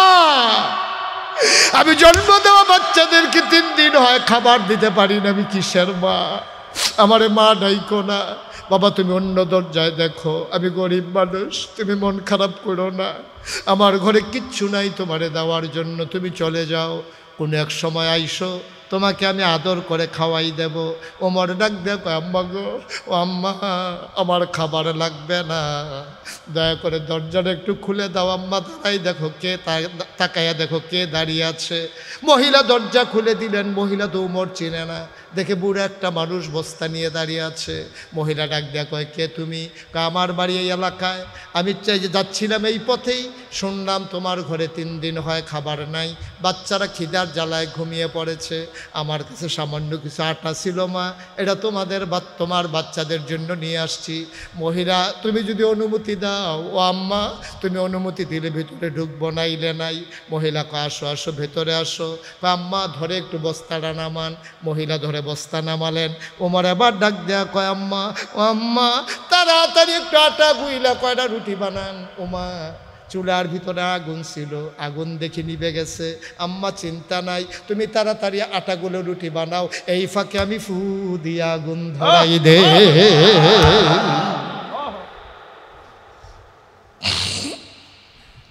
মহিলা রুটি বানায়। অর্ধ পৃথিবীর প্রেসিডেন্ট, আমিরুল মুমিনিন, খলিফাতুল মুসলিমিন, জান্নাতের সুসংবাদ প্রাপ্ত দ্বিতীয় মানুষ, যার ব্যাপারে নবীজি বলেছেন আনা খাতামুন নাবিয়্যিন লা নাবিয়্যা বাদি, আমি হলাম সর্বশেষ নবী, আমার পরে নবী নাই। আমার পরে যদি নবী থাকতো, আমার পরে আমার উমর আমার পরে নবী হইতো। ওই উমর ডাক দেয়া কয় আম্মা গো তুমি রুটি বানাও, আমি ফু দিয়ে আগুন ধরাই দেই। ইতিহাস সাক্ষী দেয় উমর ফু দিয়ে আগুন ধরাই দেয়। মহিলা রুটিগুলা বানাইয়া উমরের হাতে দেয়। ওমর খোলার ভিতরে দিয়া রুটিগুলা সেঁকতেছে। রুটি 2টা বানানো হয়ে গেল। ওমর ডাক দেয়া কয় আম্মা অনুমতি দিলে ভাইদেরকে ডাইকে উঠাইতাম, আমার ছেলেরা খায় নাই, তাড়াতাড়ি উঠাও। আবার ওমর তাদেরকে উঠালেন। খেজুর ছিঁড়ে ছিঁড়ে বিচিটা ফালাইয়া টুকরা রুটির ভিতরে খেজুর দিয়া ওমর বাচ্চাদের মুখে দেয়।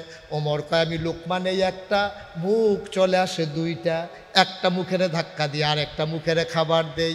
কোনো মানুষ খাবারের জন্য এমন কারাকারি করতে পারে আমি না দেখলে বিশ্বাস করতাম না। ওমর মহিলারা আবার তাকায়, বারবার চোখের মাঝে মাঝে আর চোখে ওই লোকটার দিকে তাকায়, তাকাইয়া দেখে বুড়া মানুষটা বাচ্চাদের মুখে রুটি দেয় আর গাল বেয়ে বেয়ে টপ টপ করে পানি পড়ে। ওমরের চোখের পানি দিয়ে দাড়ি ভিজে গেছে, বুকের পাঞ্জাবি ভিজে গেছে। ওমর রুটি খাওয়ায় আর কাঁদতেছে। মহিলা ডাক দেয়া কয় বাবা তুমি কি আমি চিনি না, তবে তোমার মতো মানুষ থাকতে ওমর আবার খলিফা হয় কেমনে? তোমার মতো মানুষ থাকতে মদিনায় ওমর কেমনে খলিফা হয়? ওমরের মন বড় শক্ত। ওমর তো খবরও নিল না, সকালে ঢুকলাম, তুমি তো ঠিকই আসলা, তুমি তো আমার খবর নিলা। তোমার খলিফা হওয়ার দরকার, ওমরের খলিফা হওয়ার কোনো দরকার নাই, তার খলিফা হওয়ার কোনো যোগ্যতা নাই। সকালবেলা আমি ঘুরে ঘুরে মদিনার মানুষকে বলবো ওমরকে বাদ দিয়া যেন তোমারে খলিফা বানাই দেয়। ওমরে ডাক দেখো আম্মা এখন এই কথা থাক, তুমি একটা রুটি খাও। মহিলার মুখে রুটি দেয়, মহিলা খায় না, ঢুক গিলতে পারে না, কাঁদতেছে বসে বসে। কয় বাবা সকালবেলা বাচ্চারা আবার খিদার জ্বালায় কাঁদবে, আমি বুড়া মানুষ, আমি খাবারের জন্য কষ্ট হইল কোনো মতে বেঁচে যাব। বাচ্চাদেরকে কি বলে সান্ত্বনা দেব? আমারে রুটি খাওয়ানো লাগবে না, আমি কে সকালবেলা কি খাওয়াবো? ওমর আবার ডাক দেয়া কয় আম্মা, ও আম্মা তুমি সকালবেলা মসজিদে নববীতে আইসো, ওইখানে ওমর বসে, সেখানে আমি থাকবো গো আম্মা। ওমরের সাথে আমার বড় খাতির গো আম্মা। আমি যা বলি উমর তাই করে, আমার কথা উমর ফলায় না। তুমি সকালবেলা আইসো গো আম্মা, আমি উমরকে বইলা তোমার মাসিক রেশনের ব্যবস্থা করে দেব। সকালবেলা উমর চলে আসলেন কাঁদতে কাঁদতে। ফজরের পরে তিনি বসলেন সব মুসল্লিদেরকে সামনে নিয়ে। ওমর সবার সুখ দুঃখের কথা শুনতেছেন, ঘুম নাই, দাড়িগুলো তার উস্কু খুস্কু, চুলগুলো তার এলোমেলো, চোখগুলো তার লাল লাল, কথা বলতেছেন সাহাবাদেরকে নিয়ে। এমন সময় মহিলা দুই বাচ্চা নিয়ে মসজিদে নববীর দরজায় দাঁড়াইছে।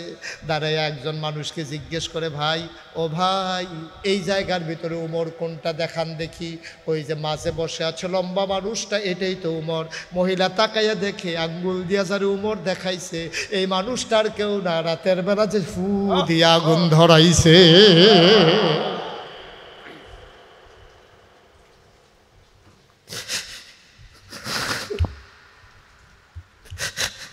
মহিলা ভয় পেয়ে গেছে, ওমর আমাকে ছাড়বে না, আমি ওমরকে গালাগালি করেছি। মহিলা আবার বাচ্চাদের দুই হাতে ধরে দিছে দৌড়। ওমরের নজর পড়ে গেছে, ওমর দৌড় দিয়া বের হয়ে আসছে। মহিলার সামনে গিয়া দাঁড়াইয়া কয় আম্মা, ও আম্মা, আম্মা কেন দৌড় দিছো গো আম্মা? কয় বাবা তোমারে আমি অনেক গালাগালি করছি। ওমরের হাতে চামড়ার চাবুকটা ছিল। ওমর ডাক দেয়া কয় আম্মা এই নাও চামড়ার চাবুক, পিটাইতে মন চাইলে পিটাও, গালি দিতে মন চাইলে আরো গালি দাও,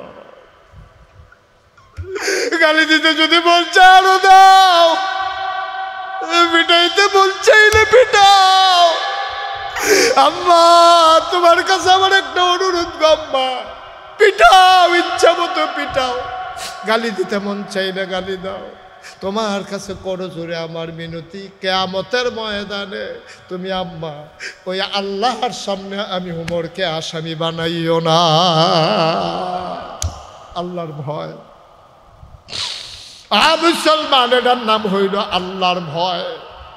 চিন্তা করে দেখো তোমার কলিজার ভিতরে ভয় পয়দা হয়েছে কিনা, তোমার কলিজায় ভয় আছে কিনা। কত মানুষ তোমার সমাজে না খেয়ে ঘুরে, কত মানুষ তোমার সমাজে না খেয়ে ঘুরে, কত মানুষ শীতের রাতের বেলা একটা কম্বল পায় না, কত মানুষ চিকিৎসা হয় না, কত ছোট বাচ্চারা লেখাপড়া করতে পারে না। ও মুসলমান তুমি পেট ভরে খাও, তুমি মন ভরে ঘুমাও, তুমি একটা কম্বল গায়ে দিয়া ঘুমাও, আর স্টিলের আলমারির উপরে 10টা কম্বল সাজাই রাখছো রে ভাই, 10টা কম্বল তুমি সাজাই রাখছো, একটা গায়ে দিয়া ঘুমাও। তোমার সমাজে কি এমন কোনো মানুষ নাই যে মানুষটা শীতের জ্বালায় ঘুমাইতে পারে না? এমন কোনো ভিখারিনী মহিলা কি নাই যার পেটের ভিতরে খাবার যায় না? তুমি তোমার বাচ্চারে ধমক দিয়া খাওয়াও, খাইবি না কেন? বমি করে আবার খাওয়াও। আর এমনও বাচ্চা আছে, আম্মা আম্মা আম্মা এক মুঠ খাবার দাও, মা খাবার দিতে পারে না। তোমার বাচ্চার তোমার কাছে যেমন দাম, ওই রাস্তায় ভিক্ষা করা মহিলাটার কাছেও তার বাচ্চার এমন দাম, ঠিক কিনা?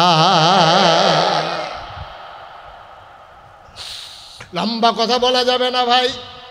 মুশতাক ফৈজি কোনোদিন তোমাদের কাছে আসে নাই, কোনোদিন আর আসবো কিনা জানি না। মন দিয়ে শোনো, প্রতিদিনের মাহফিল এক মাহফিল মনে করিল না। 33 বছর মুশতাক ফৈজি মাহফিল করি, মাহফিলে কদম দিলে মাহফিলটার ওজন বুঝি। আজকে সালমদি এই মাহফিলে কদম দেওয়ার পরে মন সাক্ষী দিয়েছে, তোমাদের মাহফিল আমার আল্লাহ কবুল করে নিয়েছে।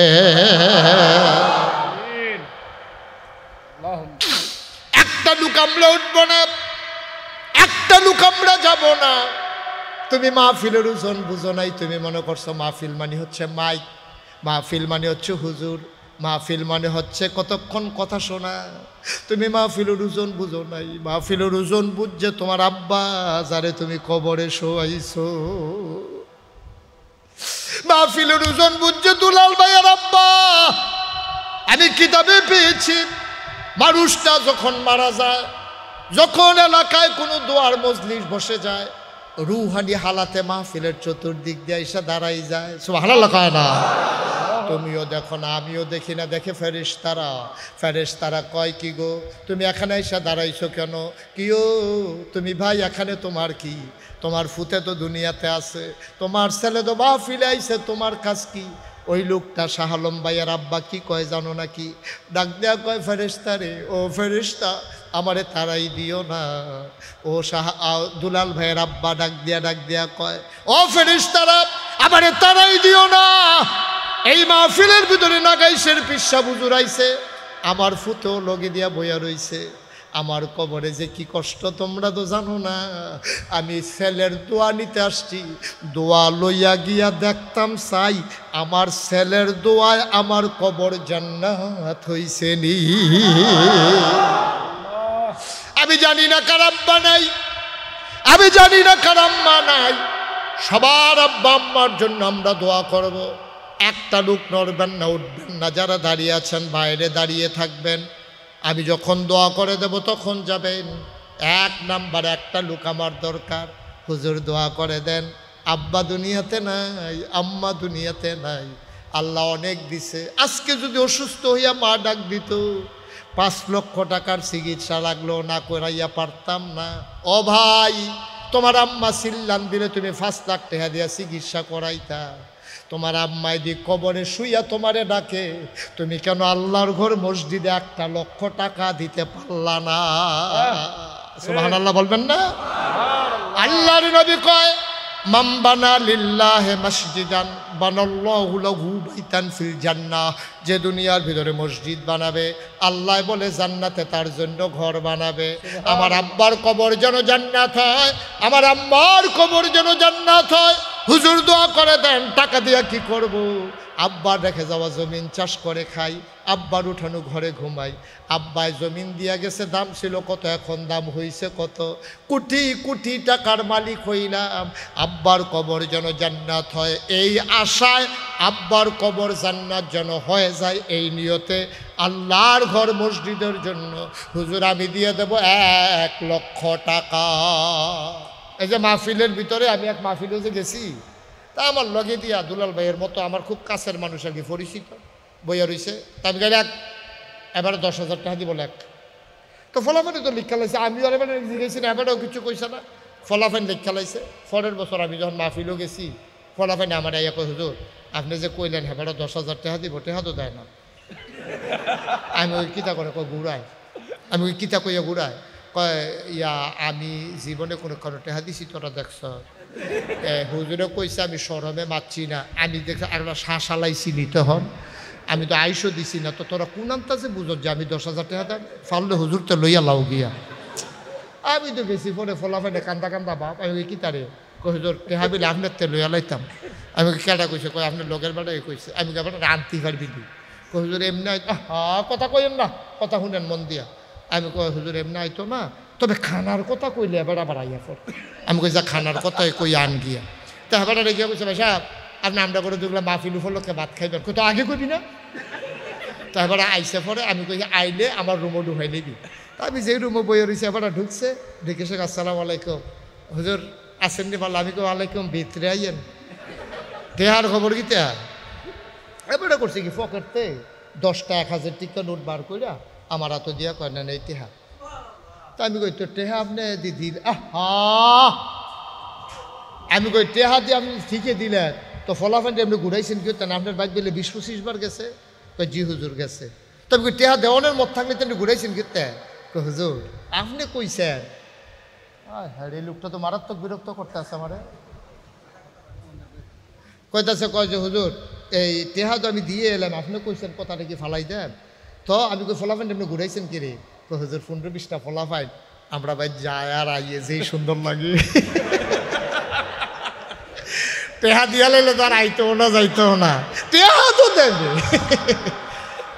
পরে 10,000 টেহা দিয়া দিচ্ছে। আপনার সানুল্লাহ ভাই ঘুরাইবে না? ঘুরাই তো মার হাবা কয় না রে, কল্পনা করতে পারবেন না। আল্লাহর খাস মেহেরবানি, আপনার নাগাইশ দরবার শরীফ সম্পর্কে কোনো ধারণা নাই, চিনেনও না জানেনও না।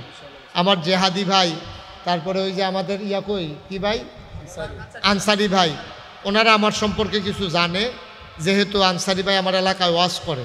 জেহাদি ভাইও নিয়ে যাবো আমাদের এলাকায় ইনশাআল্লাহ।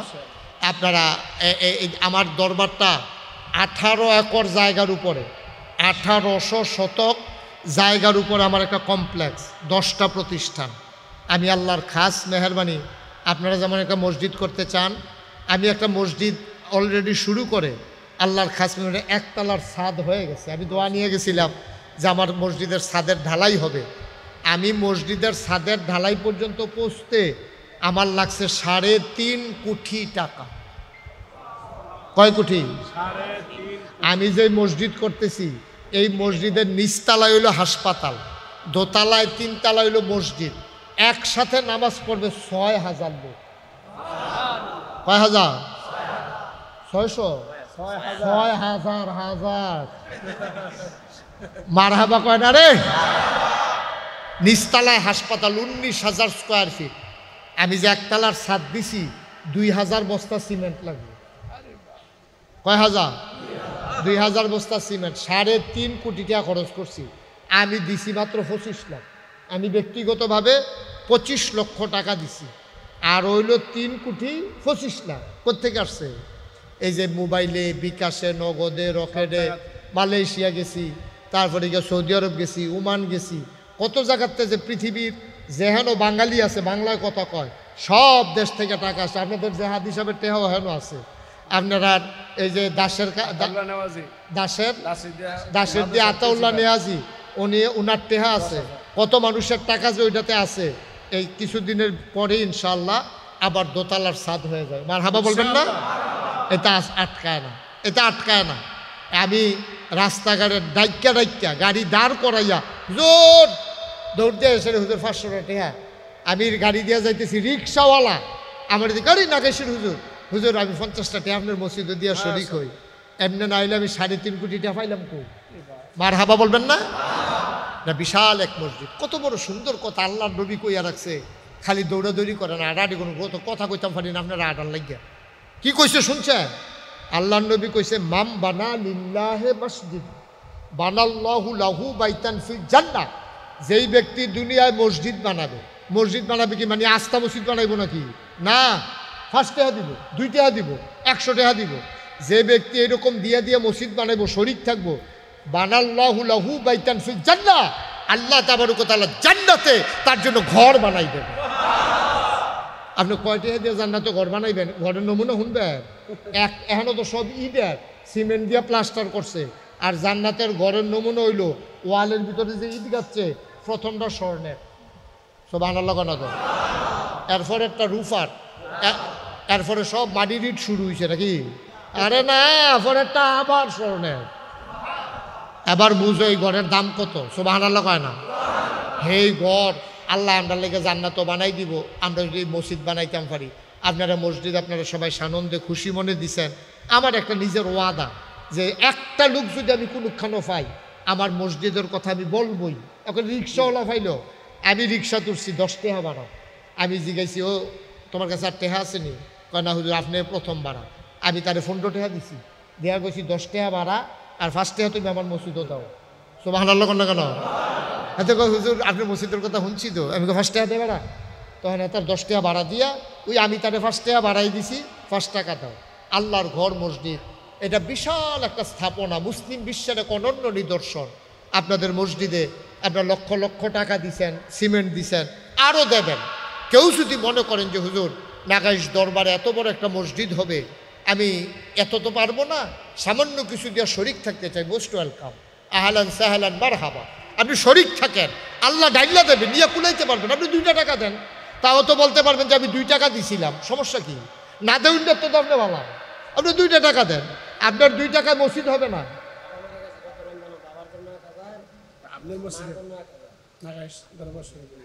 আপনি এই মসজিদও দিচ্ছেন নি? ও মাশাআল্লাহ, শুকুর আলী ভাইয়ের ভাই, উনি শুকুর আলী। উনি পুরা সাদের ইয়া দিব, ওনার আব্বার নামে 1000, আম্মার নামে 1000, এখনো 500 বেশি আছে। আচ্ছা 500 শুকুর আলী ভাইয়ের নামে আইয়া পড়ছে যখন। মাশাআল্লাহ, আমার দুলাল ভাই 5000 টাকা বলে দিল। সানাউল্লাহ ভাই, লোকটা আমার পছন্দ হয়েছে, লোকটা ভালো, অনেক সুন্দর চেহারা মাশাআল্লাহ। জুয়ান থাকতে জানি কি রকম আছে, মারহাবা কয় না রে? মাশাআল্লাহ ভাই, এমনি এমনি হয় 3.5 কোটি টাকা খরচ করে আমার সাহস বেড়ে গেছে গা। অনেক হুজুররা আমার, আপনি সাহস করলেন কেমনি? আমি কই সাহস না করলে কাম করুন যাবো। আল্লাহ সাহস করছে, আল্লাহ দিছে তো। 3.5 কোটি টাকা যে খরচ করছে এদিকে আমার টেহা, আমি 25 লাখ দিছি, এটা জানা কথা, সকলে জানে। বাকি সব হইলো মানুষের টেহা, আল্লাহ দেওয়াইতে আছে। ওই বিদেশ থেকে টেহা কামাই করবো, এটা দিব মসজিদের, সমস্যা কি? আমরা বাংলাদেশ হইব। এবং আমি কি চিন্তা করছি দেখেন, বাংলাদেশে কেউ এই চিন্তা করতো না, নিস্তালা হাসপাতাল, কারো মাথার জন্য চিনতে হইতো না যে মসজিদের লোক আবার কি এর হাসপাতাল। আমার চিন্তা হইলো তার শৈলবালা না তে এই ফইলা হাসপাতালও চিকিৎসা করবো। শরীরটা ভালো হয়ে উঠলে আইতের সময় মসজিদে 2 রাকাত নামাজ পড়বে, ভালোই তো না, তার শরীরের চিকিৎসা হইব, মনের চিকিৎসা হইব। মাশাআল্লাহ, আরেক ভাই আরে 100 টাকা দিছে, মাশাআল্লাহ, গরিব মানুষ, এই জোয়ান মানুষ, আল্লাহ যেন কবুল করে। আপনারা যদি পারেন 10টা টাকা দিয়ে শরিক দেন, 20টা টাকা দেন, আল্লাহ ডাইল্লা দিব, লইয়া কুলাইতেন পারতেন না। আছেন আর কেউ আছেন?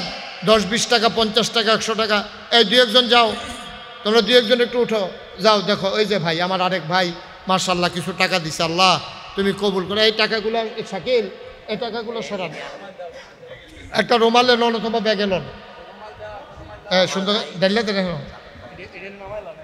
এই নামান।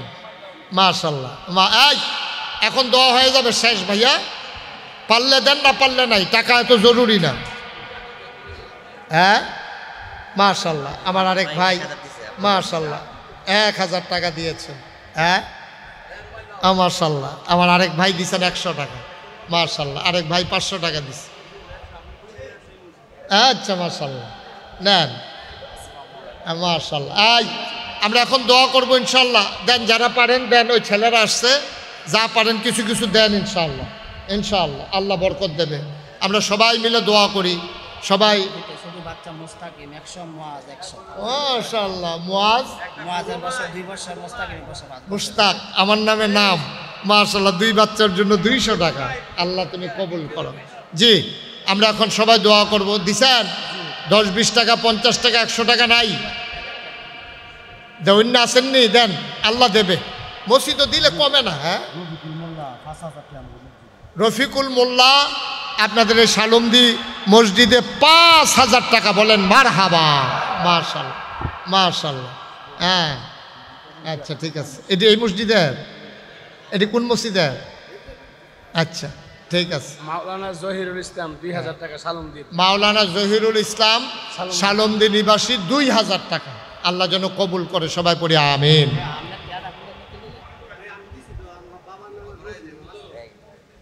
কইছে সেটা বলেন নাই কেন?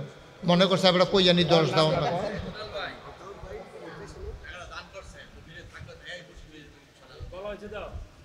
ওই জায়গাটা যে দিছে এটা তো বলতেছি জায়গা যে দান করছে, উনি যিনি প্রতিষ্ঠাতা দান করছে জায়গা, উনি দুনিয়াতে নাই। আমরা সবাই মিলে ওনার জন্য দোয়া করব, আল্লাহ যেন কবুল করে।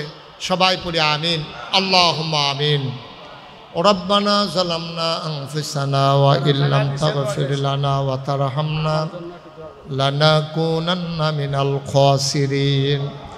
রব্বানা আতিনা ফিদ দুনিয়া হাসানাতাও ওয়া ফিল আখিরাতি হাসানা ওয়া কিনা আযাবান নার। আয় আল্লাহ তাআলা, তোমার কুদরতি পায়ে ধরে ভিক্ষা চাই, আমাদের জীবনের গুনাহগুলো তুমি মাফ করে দাও। এই জীবনে আমরা আর গুনাহ করব না। আয় আল্লাহ তাআলা, কি উদ্দেশ্যে হাত বাড়িয়েছি তুমি জানার বাকি নাই।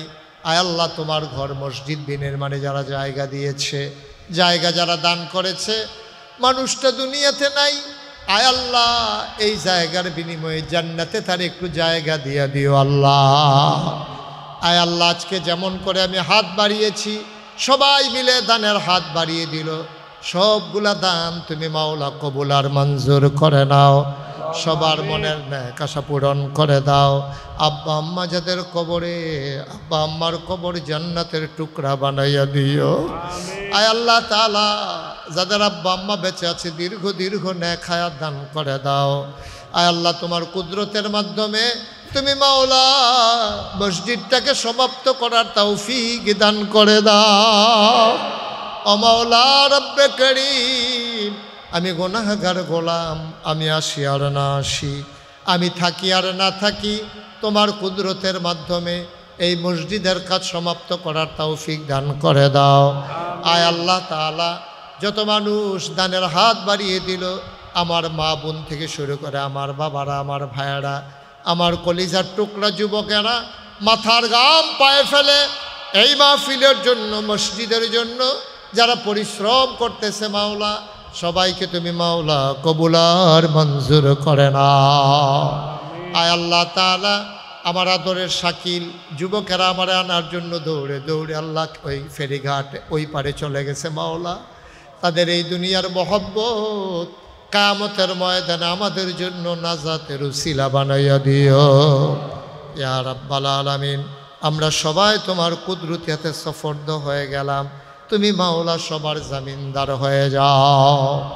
আমি আসি আর না আসি, উপযুক্ত খাদেম দিয়া কিয়ামত পর্যন্ত তুমি মাওলা মাহফিলটাকে কায়েম আর দায়েম রেখে দিও। ওলামায়ে কেরাম যারা হাত বাড়াইয়া কান্দে, আমার জেহাদি ভাই নানান ঝামেলায় পড়ে আছে, মাওলা তোমার কুদরতের মাধ্যমে তুমি উদ্ধার করে নিও মাওলা। দ্বীনের খাদেম হিসেবে কবুল আর মঞ্জুর করে নাও ইয়া রাব্বাল আলামিন। তোমার কুদরতি পায়ে ধরে ভিক্ষা চাই। এমন একদল আলেম নাকি আছে যাদের চেহারার দিকে তাকাইলে গোনা ঝরে ঝরে পড়ে যায়। আমরা গোনাগারের চেহারা, এমন চেহারা বানাই শুনি গো আল্লাহ। এমন একদল আলেম নাকি আছে যাদের হাতে হাত লাগাইয়া মুসাফা করলে আমল নামায় আর গোনা থাকে না। আমি গোনাগারের হাত, এমন হাত বানাইছো নি গো আল্লাহ। এই বৃষ্টি স্নাত দিনে এই শেডের ভিতরে দলমত নির্বিশেষে দৌড়ে দৌড়ে মানুষগুলো হাজির হয়ে গেল। সবাইকে তুমি মাওলা কবুল আর মঞ্জুর করে নাও। আয় আল্লাহ তাআলা, সভাপতি সাহেব থেকে শুরু করে বিশেষ মেহমান বৃন্দ, আয় আল্লাহ মুরব্বীরা যারা, সবাইকে তুমি কবুল আর মঞ্জুর করে নাও। আমিন আমিন আমিন ইয়া রাব্বাল আলামিন। ওলামায়ে কেরাম যারা, ওয়ারাসাতুল আম্বিয়ার দরজা দান করে দিও।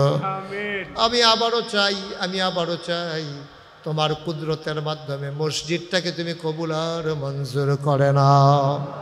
আমিন আমিন আমিন ইয়া রাব্বাল আলামিন।